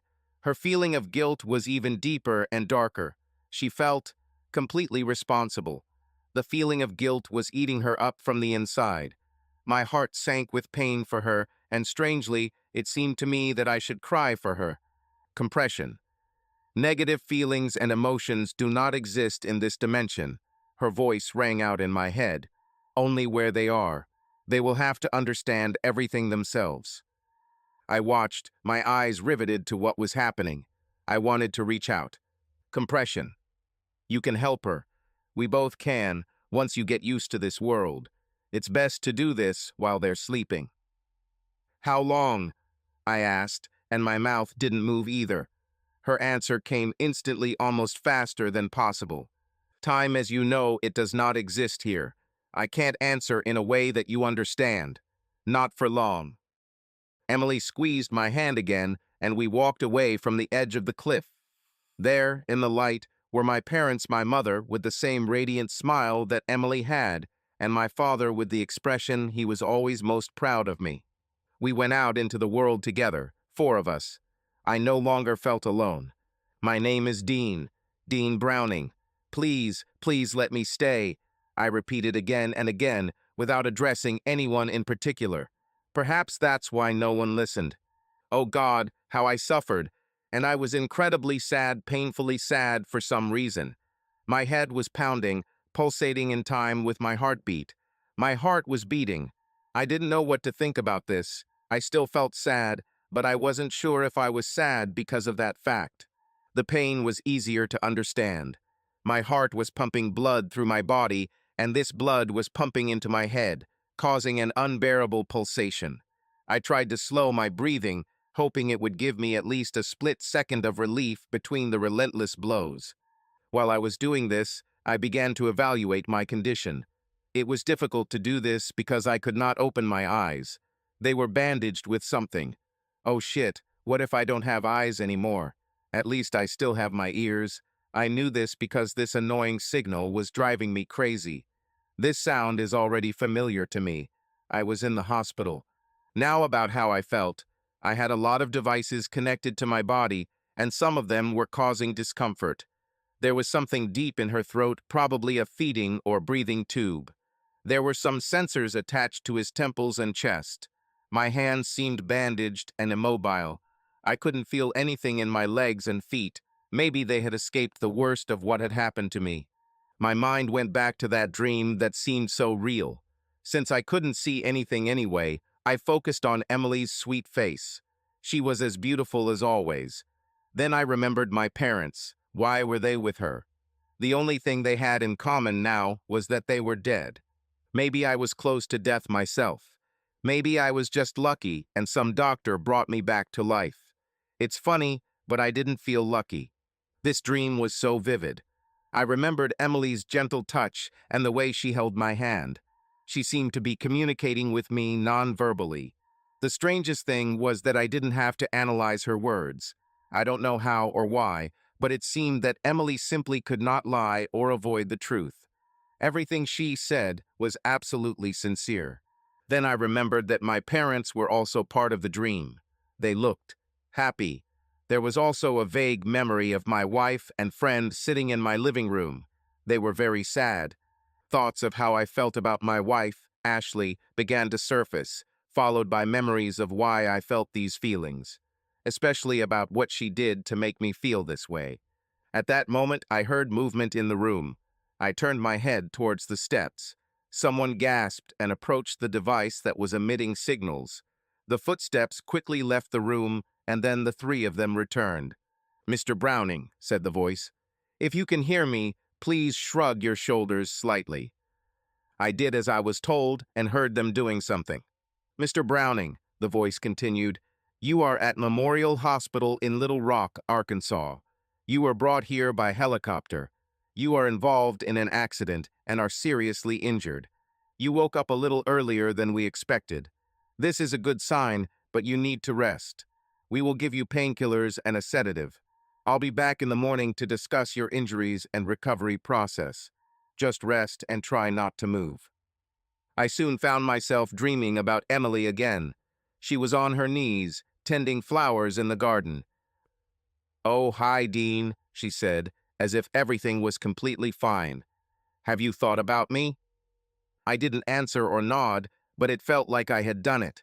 I wanted to say a lot, or rather, ask a lot of questions, but I just stood there like a fool, looking at my beautiful, lost friend. I wanted with all my heart to stay with her, but something told me that this was impossible. "It's not time yet, Dean," she said without opening her mouth as she continued to work on her flowers. "Your heart has started working again, so you will have to stay there for a while longer." With my thoughts, I told her, "But I didn't want to leave. I want to stay with you." Emily looked up and smiled, that same gentle smile that melted me like the first time I saw her. She motioned for me to sit next to her. "What are you going to do, Dean?" she asked in a casual tone. "I mean, with my life. How do you use this gift?" I had no idea what she meant, but she didn't seem to care at all. Both Emily and the garden began to disappear, and I was plunged back into darkness. When I came to my senses, I was almost sure that I was not dreaming. The room seemed to be in turmoil. I felt a slight pressure on my right hand, and then someone ran a damp cotton swab across my lips. This feeling was pleasant. A woman's voice asked me not to move. Someone else was gently rubbing my forearms with a warm sponge or cloth.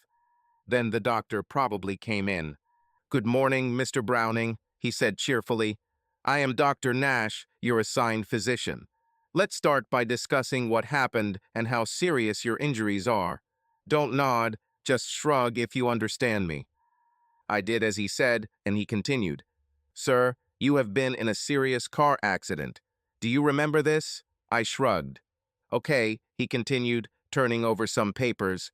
"Your car broke through the fence and fell off the slope. You were found badly injured in the ravine below. Do you remember this?" I shrugged again. "So," he continued, "you were unconscious when you were brought here. Your heart stopped, but it was able to start again, and you were sent to surgery. You were unconscious for 3 days." The doctor paused and took a deep breath. I didn't like it at all. "Your legs were badly crushed in several places due to the fall. Your spinal cord was almost completely damaged at the 4th lumbar vertebra. There was also a crack in the 7th cervical vertebra, likely caused when your head hit the steering wheel or airbag. We will prescribe Mackenzie exercises for you to manage your neck pain. They will help keep liquid from seeping through the crack.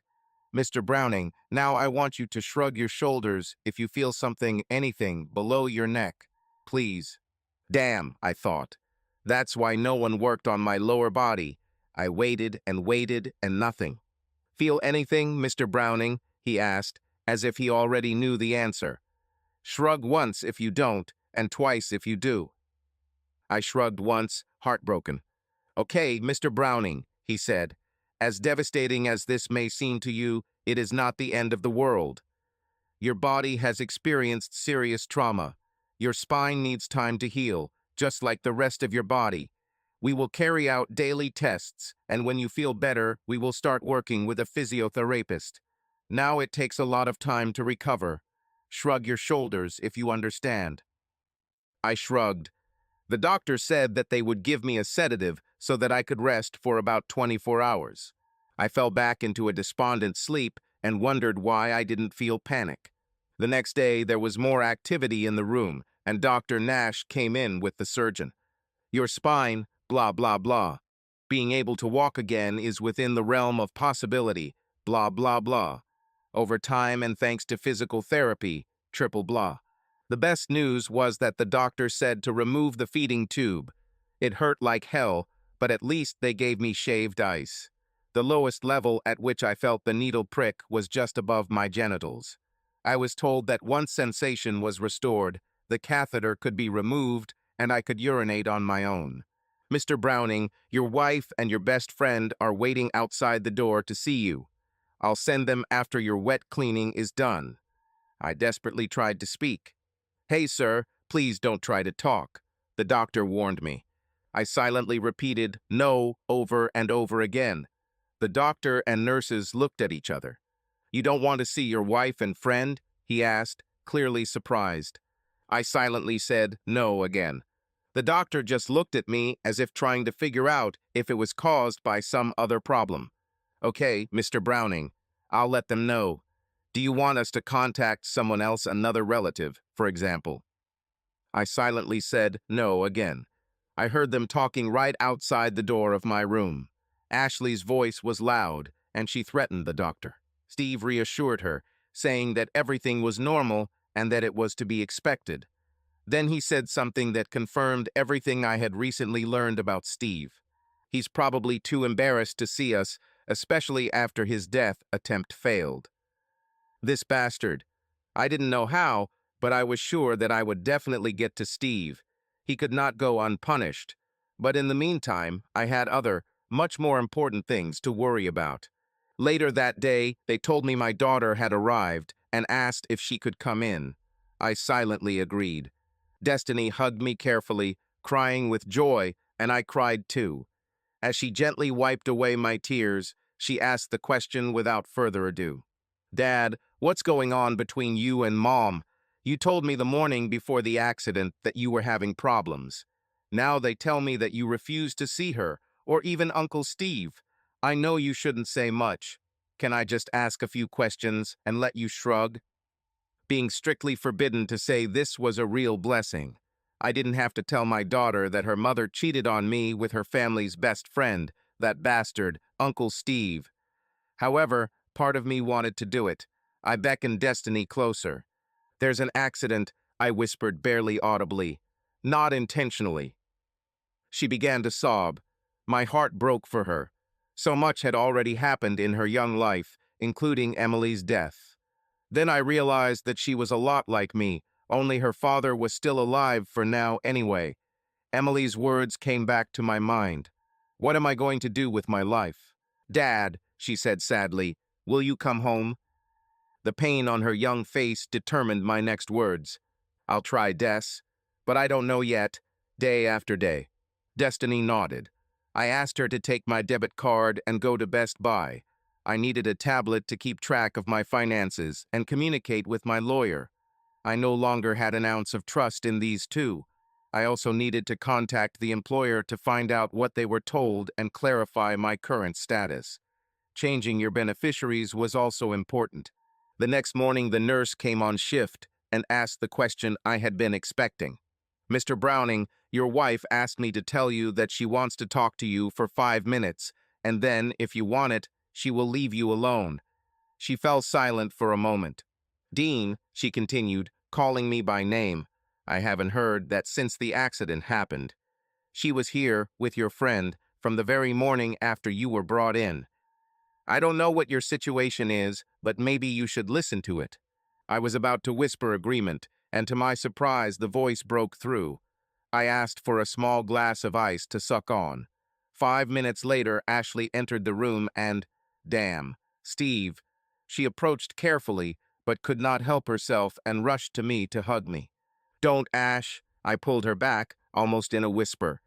We can't take risks. She stopped and looked at the man before her, the broken man who had once been her loving husband. I wonder if she realized how broken my heart and mind were. I didn't even look at the bastard who once called himself a friend. Dean, she began, I was so worried about you, darling. I'm so glad you're alive. She started to sob, but tried to pull herself together. After a few minutes, she looked into my eyes. I have to ask, she began. Her face changed. Did you do this yourself, Dean? Was this on purpose? She glanced at Steve as she asked this question. It was so subtle that if I didn't know what was going on, I wouldn't have noticed. She was challenging Steve to his face. I was wondering what I would do with her. It seemed absurd, but over the past few days, I realized that I had been unfair to Ashley and to myself all these years. As a husband, I had to be a leader in our marriage, not out of power, but out of love. Instead, I gave myself completely to Ashley. No questions asked always. All those damn vows and promises. I was soft. Even when we moved on to a new stage in college, I agreed out of selfishness. Couldn't bear the thought of losing them as friends. I knew something that only Steve and Ashley knew. It will be their downfall if I use this information at the right time. You think too highly of yourself, Ash. The look on her face showed that I was on target. Before she could answer, I looked at Steve for the first time and continued. Why is he here, Ashley? I asked calmly in an even voice. Do we have such communication problems, or are you just trying to push me away? No, Dean, no, she finally answered. With everything that happened, I thought it wasn't that important right now. She quickly jumped from the topic. The important thing, she continued, changing the direction of the conversation, is that you are alive and everything will be fine with you. But I won't, Ashley, I answered seriously. I may never be able to walk again. I may never be independent again, and I'll never have a wife who's faithful to me again, right? Tears rolled down her face. She clearly didn't expect this from me, but to her credit, she remained confident. That said a lot. This confirmed my sudden understanding of how deeply flawed our marriage was. Don't say that, Dean, please, she said confidently. This is not true. I love you, and we will do everything we can to make you normal again. We, that is, who? I shrugged. We mean you and me, Dean, she answered quickly. Steve is just here for support. Yeah, I growled, I'm sure. Ashley continued further, changing the subject again. Her behavior was predictable. They said that you will stay here for at least another 20 days. She began a new agenda. I'm flying home tonight to start preparing for your return. We need to discuss something so I know what you want me to do. The doctor gave me a bunch of documents to read about what I need to buy, how I need to remodel the house because of your limitations. She fell silent. I think it suddenly dawned on her what she had to face. What a selfish bitch she ended up in my life. Okay, Ash, I said impatiently. What do you need from me? I need access to our savings, she replied, and I need information from your work about your insurance so I can start applying for everything I need. You've always been doing this, and I'm not sure how to deal with it. An almost imperceptible glance in Steve's direction made me wary. I could imagine Steve intervening, offering his help. Saw Ashley sitting on his lap in my home office, drinking wine while he sorted out forms and my bank accounts, and then they went into our bedroom to complete one betrayal with another. I'll do everything myself, Ash, I answered. Destiny will bring me the tablet. I will email you instructions on what to do. This will take a few days until I can concentrate, and in the meantime you can start rearranging the furniture at home. There is a possibility that I will have to stay here in Little Rock while I rehab. If I have to wait to move, I'll let you know. I was not cold, but I behaved exclusively in a businesslike manner. I spoke to her as if I were a colleague, and she felt it. I looked at Steve again. You, I said, raising my voice, have no right to enter my house. I can't stop you two from doing what you're about to do, but if she didn't let you read my note, I'll say it to your face. We're done.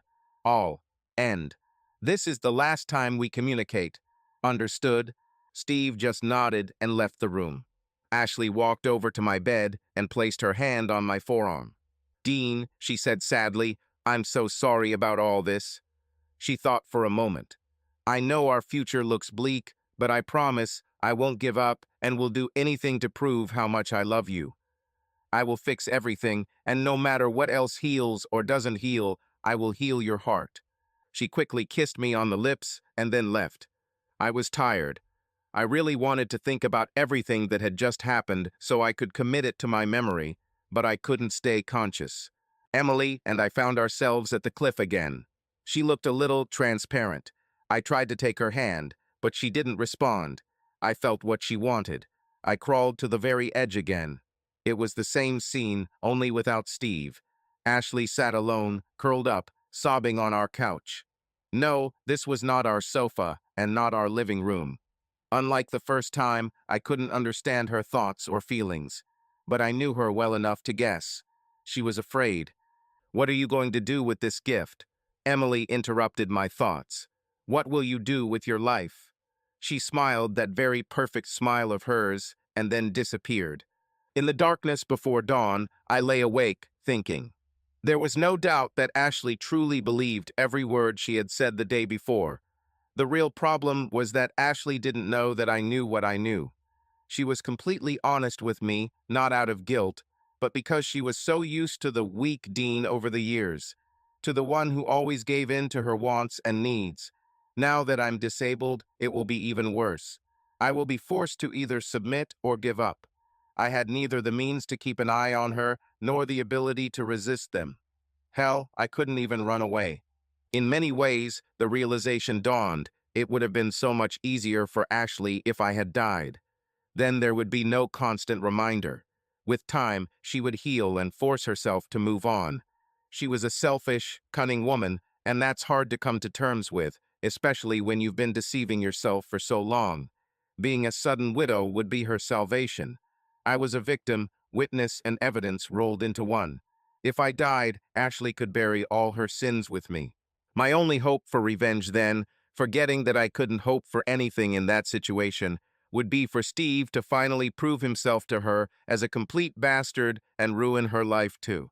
Yes, Ashley would be easy to deal with now that the weak and kind Dean no longer existed.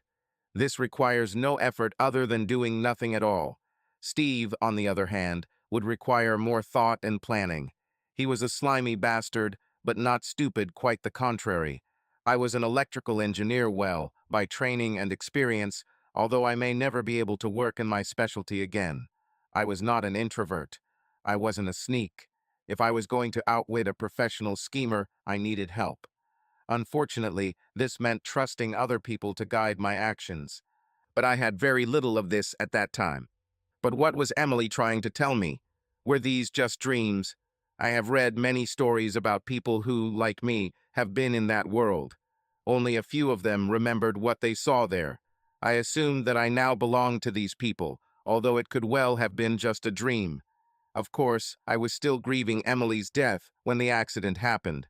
But I didn't think about her at all when this veil began. She was right in front of me, in the windshield, reaching out to me. This led me to believe that this was not just a dream, and perhaps it still wasn't. But I definitely didn't intend to share these thoughts with anyone. The next morning, as I was eating my first solid food, Destiny returned. It wasn't easy. She smiled at me and placed the iPad box on the bedside table. "Here you go, Daddy," she said, beaming. "I'm so glad you're feeling better. I can't imagine life without you." God, how I loved my girl. "Dad," she asked seriously, "what will happen to you and Mom? She and Steve told me and Haley what they did. To you. Is there a chance?" She didn't finish. I loved my daughter, but I needed to keep some things secret while being honest. Who knows, maybe she was asking for Ashley's sake. "Did she tell you about the oath?" I asked, pretending to be surprised. "Or about something else?" "About the oath, Dad," she sighed and continued, "and how they hurt you with their actions. Haley is so angry at her dad. She said you're a fool if you don't beat him up and divorce your mom." Destiny's smile disappeared, and she began to sob. I knew it would be hard for her, but at least both her parents were alive. "I don't know, honey," I answered honestly. "I have a lot to think about." I told them both that Steve was no longer my friend, and I never wanted to see him. "And with your mom, we'll see. Did she tell you that I had already prepared the divorce papers before I went on vacation?" She nodded. "Can you tell Haley something for me, honey?" She nodded again, still sobbing. "Tell her not to worry," I began. "I can't explain it, so don't ask, and please keep it between us, you and Haley." During the time I was, shall we say, there, I had this strange feeling that her mom was okay, that she had found peace, and that she loved Haley very, very much. "Dad?" she asked, not believing her ears. "What?" "I told you I can't explain it," I said. "Trust me, okay?" "Okay, Dad, I will trust." She answered, looking at me with a strange look. "Do you need anything else today? My flight is only at 8 in the evening." "Yes," I said thoughtfully. "Fish dinner." She looked at me with a question. "I had 4 trout and a couple of perch in the trunk when the accident happened," I told her. I caught them in the river this morning, but I never had time to enjoy them." We both laughed. That's when I first felt pain in my broken ribs. My stay in the hospital was a mixed bag. Have you ever tried to swipe on a tablet with bandaged hands? Sometimes I had to wait for help from the nurses, but I finally got our finances sorted out. I changed the beneficiaries in the event of my death, but kept our health insurance for now. The state of Florida helped me apply for disability. I continued to be in contact with Ashley regarding arrangements for my return, but we had no private conversations about us or our future. I felt that she was becoming nervous, but I decided to wait until I returned home to begin implementing my plans. On the 10th day, I witnessed the bandages being removed from my hands. What a sight! Fortunately, the sensation remained and I could move all 10 fingers. The neurologist examined me, tapped, and probed. Several of his manipulations reminded me of how Emily squeezed my hand. This got me thinking about my visions again. The hands will be checked and bandaged several times a week until completely healed. There was another surprisingly bright moment on the road to recovery. Patricia, my physical therapist, worked with me for the first 4 days. She immediately warned that this was her last week, as her family was moving to Oregon. On the 5th day, Patricia introduced me to her replacement. This young woman was energetic, cheerful, and a breath of fresh air to me. It was immediately obvious that she loved life and her work. Her badge said Emily. Emily and I hit it off immediately.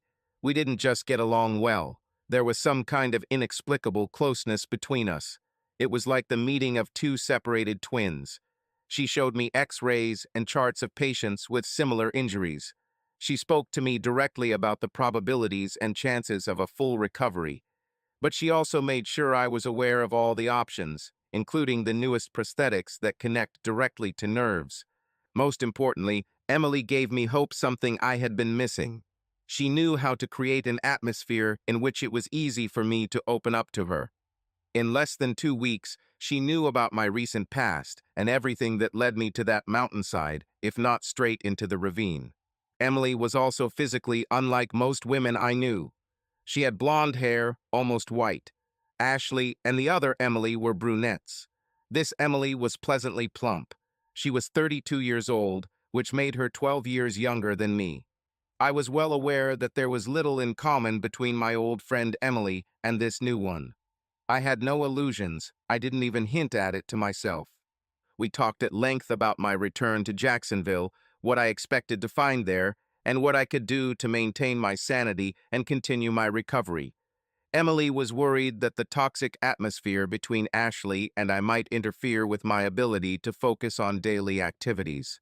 "Dean," she began, "if you need to sort things out with her, do it. Tell her directly if necessary so you can focus on what we're doing here. It's a pity that I can't go with you." I stayed in the hospital 11 days longer than expected. The doctor wanted to be on the safe side with my spinal injury before the flight. Sensation in the right leg began to return from about the middle of the thigh and above. The best and worst thing was that the sensation returned to my groin. On the one hand, it was wonderful, but the tingling sensation that appeared from time to time was very annoying. It was reminiscent of the feeling when an arm or leg falls asleep. The left leg needed to be exercised daily to avoid atrophy. Ashley arrived the morning of my flight looking amazing. If it weren't for the chasm between us, I might have had lewd thoughts, but given the situation, I could only wonder if she had dressed up like that for Steve. There were a lot of smiles, most of them fake, and very few words after the greetings. Ashley was completely unprepared to push a man in a wheelchair through a busy airport. With the constant blows and awkward collisions, I began to wonder if she was deliberately trying to damage my spine. About 70% of what came out of her mouth was, "Oh, sorry," or "sorry." The first potential fight could have happened as soon as we got home, but Ashley got out of it. After a long struggle to get out of the car and into the wheelchair, I noticed a makeshift ramp covering our 2 steps at the entrance. Ashley seemed to sense my discomfort. "This was done by Makani and Sons," she said nervously. "I have their business card inside." I didn't answer. Once inside, I found myself in the guest room. The new bed had a button to raise the head of the mattress, which I really liked. Ashley went into our bedroom to get ready for bed, and I got settled. When she returned, it was clear that she had been crying, but I didn't care enough to ask. "Dean, honey," she said gloomily, "I know we have a lot to discuss, but can we put it off until tomorrow? I'm just exhausted, physically and emotionally." I nodded and wished her good night. I understood what she meant. Seeing my husband in this state and not knowing if the situation would improve was emotionally draining. This set the tone for our next days. Ashley knew before all of this happened that my grievances would be difficult to soothe. I don't think she realized that once respect has been lost and trust has been severely damaged, it's nearly impossible to have a meaningful conversation. For the first 7 or 8 days, Ashley really tried. But every time she was ready to start discussing our relationship, it was as if a door slammed in her head and she fell silent. The expressions on her face constantly changed from determination to confusion. Perhaps she just didn't know what to say or how to start. Ashley began to crack under the pressure. I had already seen visions of her heart, mind, and perhaps even soul. The chances that it would not hold up and break were exactly 100%. When this happens, we can finally talk. On the 8th night after my return, Ashley came to see me around 7 in the evening. She was dressed as if for an evening walk. "Do you need anything?" she asked dispassionately. She didn't expect an answer. "I'll be gone for a while. I'll have some coffee. I need a break, Dean. I hope you understand." I understood perfectly. This was expected, and frankly, it gave me more time. More time to fight the enemy. Ashley got a part-time job immediately after our first hospital visit. We needed money urgently: a bed, a chair, uninsured medical expenses, deductibles, and copays. I guessed that we didn't pay for that ramp. It was most likely Steve's order. We were in dire straits financially, but I had $13,600 left on my credit card. I deposited $1,500 with a private investigator recommended by my lawyer and asked for a thorough background check on Steve. There was no need to keep an eye on him, so the detective's hours were minimal. The initial report showed that for a lawyer, he was pretty clean, but there were some proposals. "Dean," the detective said, "it's illegal, but if you can install a Trojan on his email, we can see what secrets he's hiding." "The prospect of being disabled and going to prison does not appeal to me," I answered. "I understand," he replied, "but without dirty methods, your revenge will only consist of trying to publicly humiliate him for stealing the wife of a disabled friend. And this is only if she really leaves for him. Let me remind you that Jill Biden did the same with her husband, minus the disability, and she is now First Lady. And the nasty lawyer who stole her became President of the United States." On Tuesday of the following week, Emily called me. "What's going on, Dean?" she asked sternly.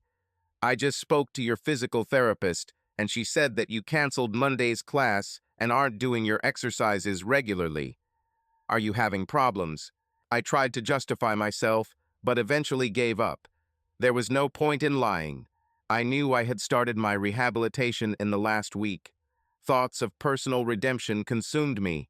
I promised to get back to exercising, and she threatened to fly to Florida and slap me if I didn't keep my word. Before we said goodbye, Emily said that she would call every other day and that I could contact her if I wanted to talk. She gave me her personal number. Saturday night, as Ashley was getting ready to leave again, she came into the kitchen to check on me. I put down my dinner and looked her up and down. She didn't like the way I looked at her. "Is this the 4th time this week?" I asked without emotion. "Dean," she sighed irritably, "we don't talk, we don't communicate. I'm doing the best I can. Give me a break, okay? All you can do." I grinned. "I'm afraid to imagine what your worst looks like." "And you," she barked back. "You're sitting here in a fog. Are you depressed? Damn, we live like strangers, but I still serve you, I work." And she didn't even hear a thank you, let alone hug me. "I'm your wife, damn it. I'm just trying to make things right." I interrupted her. "You're trying to fix something that I said from the very beginning can't be fixed." Understand, Ashley, I'm not the engine of the car or the glasses. People are not fixed like inanimate objects. I tried to explain this to you, but you didn't want to listen. She began to answer something, but fell silent, realizing that she was losing her composure. It was hard for her to imagine that I wasn't going to just accept it. She turned around and walked towards the door, opening it. You're going to see him, right? Ashley stopped, frozen in the doorway, her hand on the handle. She didn't turn to face me, and after a few moments, she simply closed the door behind her. That night, I called Emily. That damn double-bladed sword was tearing me apart from the inside again. I realized that I was sinking further into self-pity, and I needed someone to help me deal with it. We talked for almost 2 hours. There was nowhere to rush. Emily asked me questions about the other Emily, perhaps trying to distract me from thinking about Ashley. I burst into tears, remembering my dear friend, and soon finally burst into tears. It was embarrassing, but necessary. When I finally fell asleep, it was as if I had died. I think Ashley came home at some point during the night, but I slept like a log. In the morning, I heard her busy in the kitchen, preparing breakfast or something else before heading to work. 10 minutes after she left, my phone rang. It was Emily. "Hey, Dean," she said, sounding happy. "How are you this morning?" "Well, I just woke up," I joked. "I haven't started my morning ritual yet." "You can start in 5 minutes," she answered cheerfully. "I'm at your front door. Do you have a spare key?" "Oh, yes, and I'm starving. I sat at the end of your street until the witch left." I told her where to find the key, and a few minutes later, she stood in front of me with a beaming smile. We spent the day reminiscing about old times and discussing my new life with Ashley. "I don't understand, Dean," Emily said, confused. "If she's going to be with him anyway, why not just get a divorce?" "Because," I answered, "she needs to realize for herself what she did and what her actions led to." "All her actions, Emily. I know what she's been doing all this time, but she doesn't know that I know. I think it was Steve who talked her into it at first, but then it became so exciting and routine that she didn't even think about the consequences. I plan to open it all up soon, but I need to get back on my feet first. I have no one else." "Well, now you have me," she said confidently, "for as long as it takes." Later that day, Ashley returned home looking disheveled. I introduced her to Emily, and my soon-to-be ex-wife froze, her mouth agape. When I said that Emily would be staying with us for a while to help me with my rehab, and that she could set up in Destiny's room, I definitely noticed the veins popping out on Ashley's forehead. Nevertheless, she remained silent. I decided to leave it that way. It was her burden. But the silence did not last long. The next morning, I heard raised voices, followed by screams, and then something crashed. I quickly called both women's numbers, and Emily eventually answered. I felt that this might be the turning point I had been waiting for, and I asked Emily to come back and help me move into the chair. She said Ashley accused her of trying to beat me off and said she wasn't going to stand for it. I asked Emily to find something to do for a couple of hours so I could talk to my wife. When I pulled into the kitchen, Ashley was sitting hunched over the table. She had been crying recently, but now she was just looking thoughtfully at her plate. I moved closer and asked if we could talk. She nodded and stood up to make me a cup of hot coffee. While she was busy, Emily came out, looking cheerful, heading towards the door. "Call me if you need anything, Dean," she said casually. Ashley snorted loudly as she returned to her seat. "Dean, what's going on with this woman?" she asked indignantly. "I try to take care of you. She's here for a reason. I see that she has other plans. You can see it in her eyes." Part of me wanted to turn around and go back to my room and end this conversation. That part said she was not yet ready for what I was about to say. But I've learned a lot lately, especially about myself. I decided not to retreat. I took a deep breath and calmly answered, "Ashley, she's a physical therapist, for God's sake." "What's the problem? I need someone to help me get through this." "It must be me, Dean," she screamed. "But you don't let me do it." "Why her?" "Ashley," I said with a long sigh, "you've been away longer than you've been here." I have to work, Dean," she interrupted. "You know that." I looked at her carefully, trying to see if she really believed what she was saying. "I'm not talking about work," I replied, challenging her self-deception. She didn't say anything, but her gaze became wary. "Where do you go in the evenings?" I continued. "And before you answer, Ash, at least be honest, because this is a rhetorical question, and we both know it." She looked down at her plate again. "I need to talk to someone," she muttered. "I understand that you are still angry about the vow, and I promise to give you space, but I need support too." Finally, "Ashley, be honest," I repeated. "You go to him not only for communication, but also for, well, we both understand, sex. How long are you going to deny the obvious? He wants you, and you can't say no. He's a selfish bastard and a widower to boot." She listened silently, as if gathering strength. "You both didn't expect the oath to turn out the way it did," I continued. "And now you don't know what to do. Believe me, I didn't want to get into an accident. This happened because of my condition, not because of anyone's intentions. But to be honest, even despite this, I'm glad that everything turned out this way, because now I see the situation more clearly." "I just want our marriage back, Dean," she said in a hoarse voice. "Wait, what did you just say? How long are you going to deny the obvious? What do you mean?" I leaned forward in my wheelchair, looking her straight in the eyes. "You know perfectly well what I mean," I said firmly. "It all started at the bachelor party." Her face was frozen in an expression of shock. She looked at me intently, as if trying to find any hint of a bluff. "How?" she said with difficulty. "How?" I repeated, shrugging my shoulders. "It wasn't that hard to understand. It started with the fact that no person who truly loves and respects someone could agree to that stupid oath. You yourself confirmed everything when you told me about your fifth time. After that, everything became clear. I wasn't going to tell her about my near-death experience and how I knew her thoughts and feelings. She still wouldn't believe it. I've never," she began, but I interrupted her. "Ashley, let's not. You may not have wanted it, but it happened, and you should have thought about it a long time ago.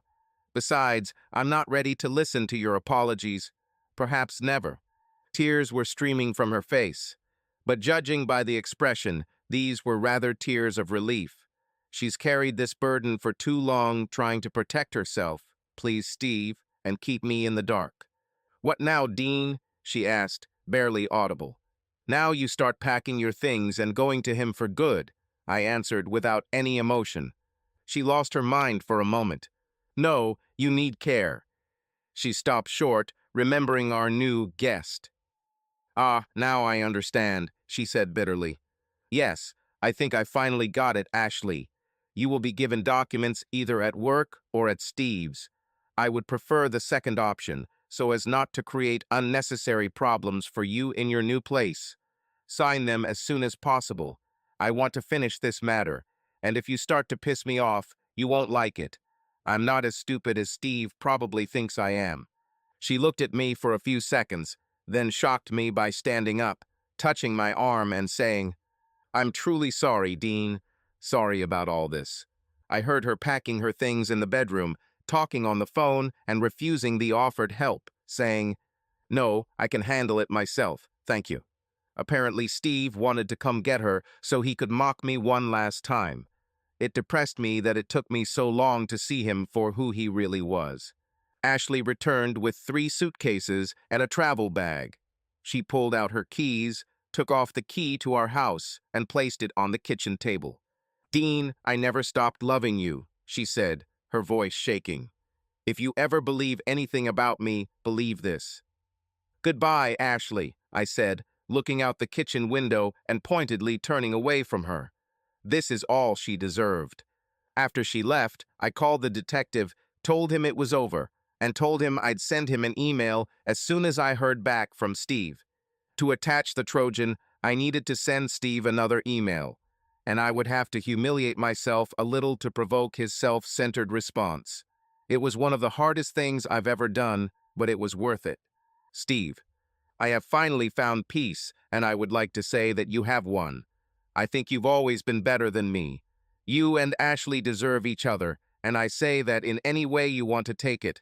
I sincerely hope that we never see each other again, but if that happens, no offense. His answer came less than an hour later. Buddy, that's what you just don't understand. I always deserved her and everything else life has to offer. Since you are so slow and were the last one to realize that I am better, I will turn a blind eye to your ambiguous remark and just say, good luck. Bye. Arrogant bastard. Hope this works. Then I called Destiny, and when she said Haley was in class, I asked them to FaceTime me as soon as Haley got back. An hour and a half later, I told them the whole dirty story. There were a lot of tears and promises to come home to look after me. Then I introduced them to Emily, who had returned a little earlier. I tried to make it clear that I was well taken care of, and they needed to focus on their studies. Haley, of course, was moved when she heard her mother's name. Haley, listen, honey, I began. When I had the accident, I felt something. I know your mom is in a good place. She feels good and has found peace. Don't ask me how I know this, I just know. Later that day, I received a call from a private investigator. Quickly, I said, have you found anything yet? Yes, he answered. Not exactly what we were looking for, but in my opinion, something better. We found several emails between Steve and another law firm. They were trying to settle a case between their clients, the husband of a married woman and Steve. I found the name of another detective firm in an email and contacted them. It turned out that the now ex-husband was spying on his wife and took several pictures of her kissing Steve. But here's the most interesting thing. The photos were taken 8 days after Steve's wife was buried.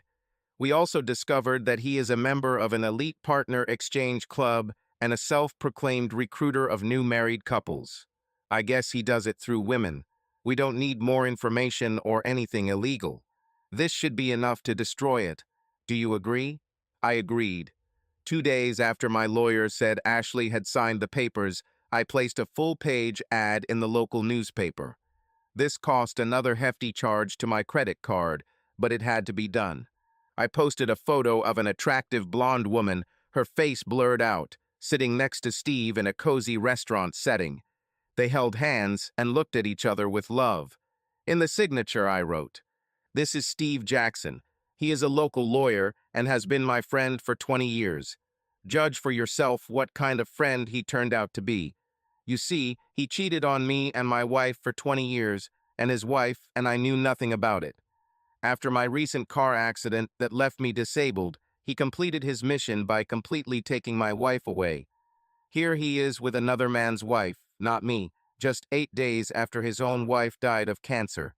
Everyone chooses for themselves, but be careful if your wife or girlfriend knows this person. He knows his stuff." On the day the ad was published, I wrote a letter to the Partner Exchange Club, hinting that after the recent scandal with Steve, my lawyer would be closely examining the activities of the club and its participation. I hinted at possible legal action. Haley said Steve was fired from his law firm 7 days after his name was revealed. I guess the big shots in Savannah didn't want too much attention. Haley said her father quickly took a job at a firm in Southern California. Steve never contacted me again, and I never heard from him. 2 months later, our divorce proceeded quickly, which surprised me given that my lawyer had mentioned a lot of cases. Life with Emily was peaceful, I'd say. She cared for me far beyond her professional responsibilities. I learned that she could devote so much time to me due to the fact that she was the heiress of a large fortune. She eventually transferred to a local hospital and also went into private practice. I still wasn't back to normal. Still felt lonely and missed many aspects of his old life. My recovery slowed down. This was also due to the fact that although the sensation in my hips and pelvis returned, my left leg never recovered. One night in a dream, I met my dear friend again. She started talking. "Dean Browning, get off the couch." Her voice sounded firm as we sat in the brightly lit room. I think it was a room, although the light was too bright to see the walls or doors. "You didn't come back to feel sorry for yourself or wallow in pity. Neither your parents nor I want this. Live a life that makes you happy, but that also has meaning. Yes, you are an only child. Yes, you had a strange diagnosis, and yes, your leg doesn't work. But still, millions of people live with much more serious difficulties. You have been given a special gift. Don't you dare waste it. You are a good person with a pure heart. One thing at a time, one day at a time, until you can cope with two and then three tasks. I want to be proud of my best friend.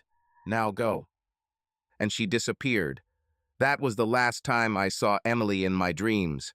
But I took her words to heart. She was right. 2 years later, after my divorce, I received a prosthetic left leg.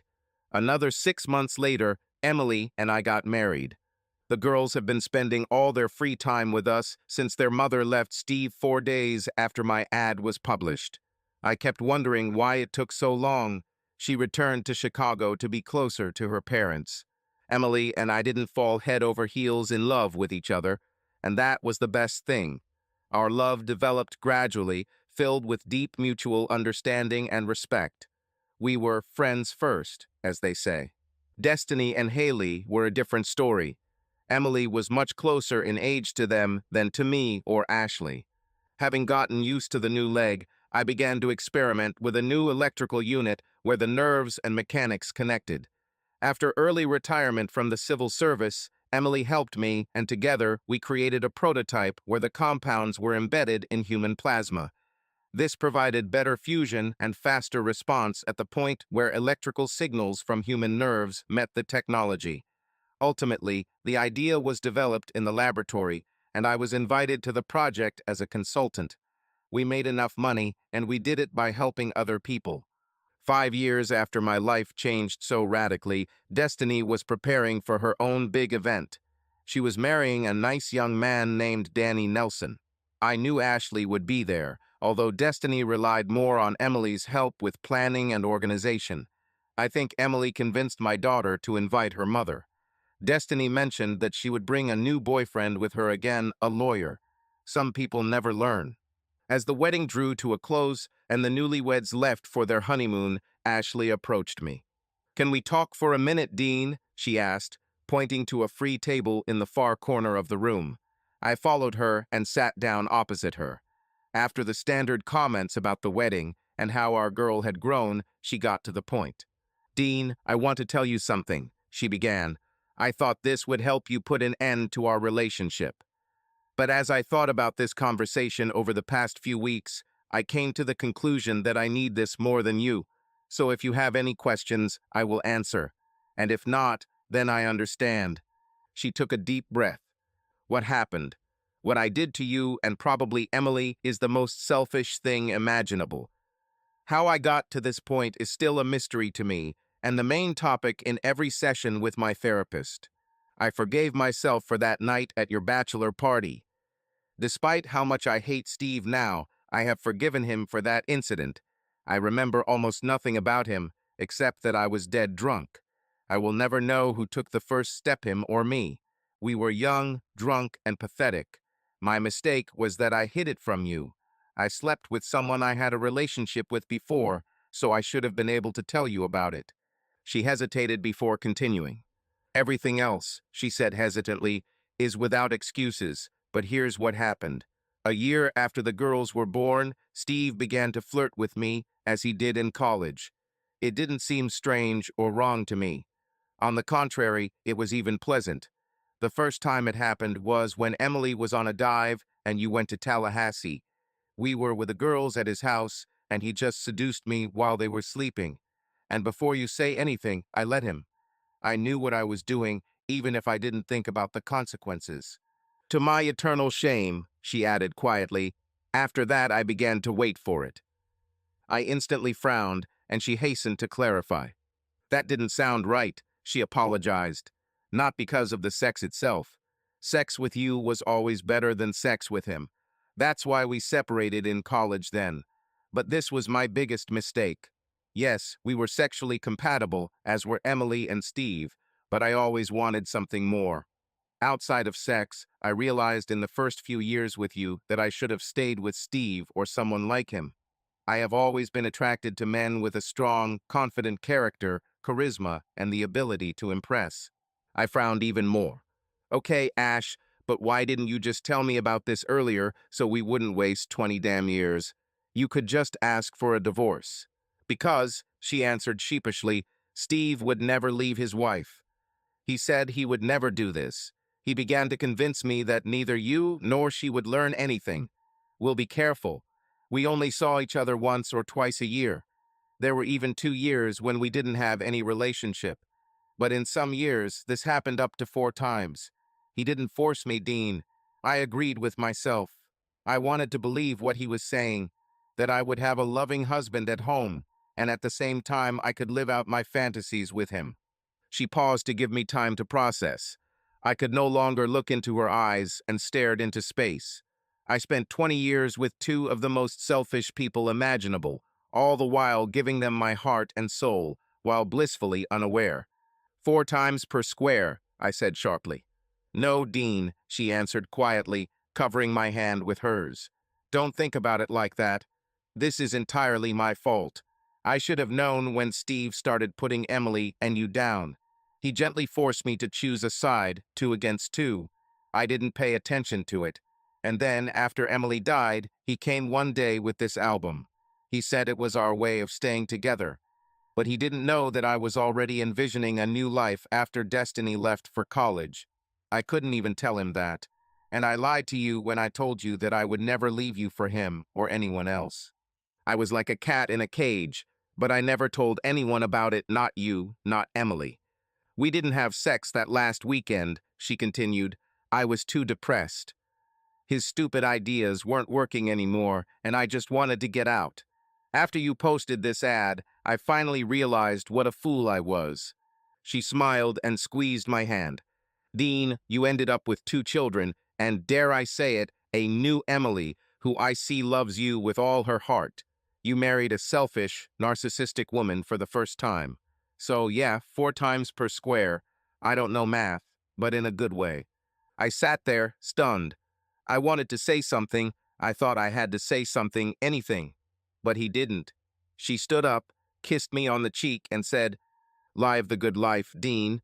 I know that somewhere out there, Emily is looking at you and is very proud. Emily and I really lived a good life, if I may say so myself. She didn't want children, and I was honestly relieved. Many years after Destiny's wedding, I finally understood why Ashley seemed so cold.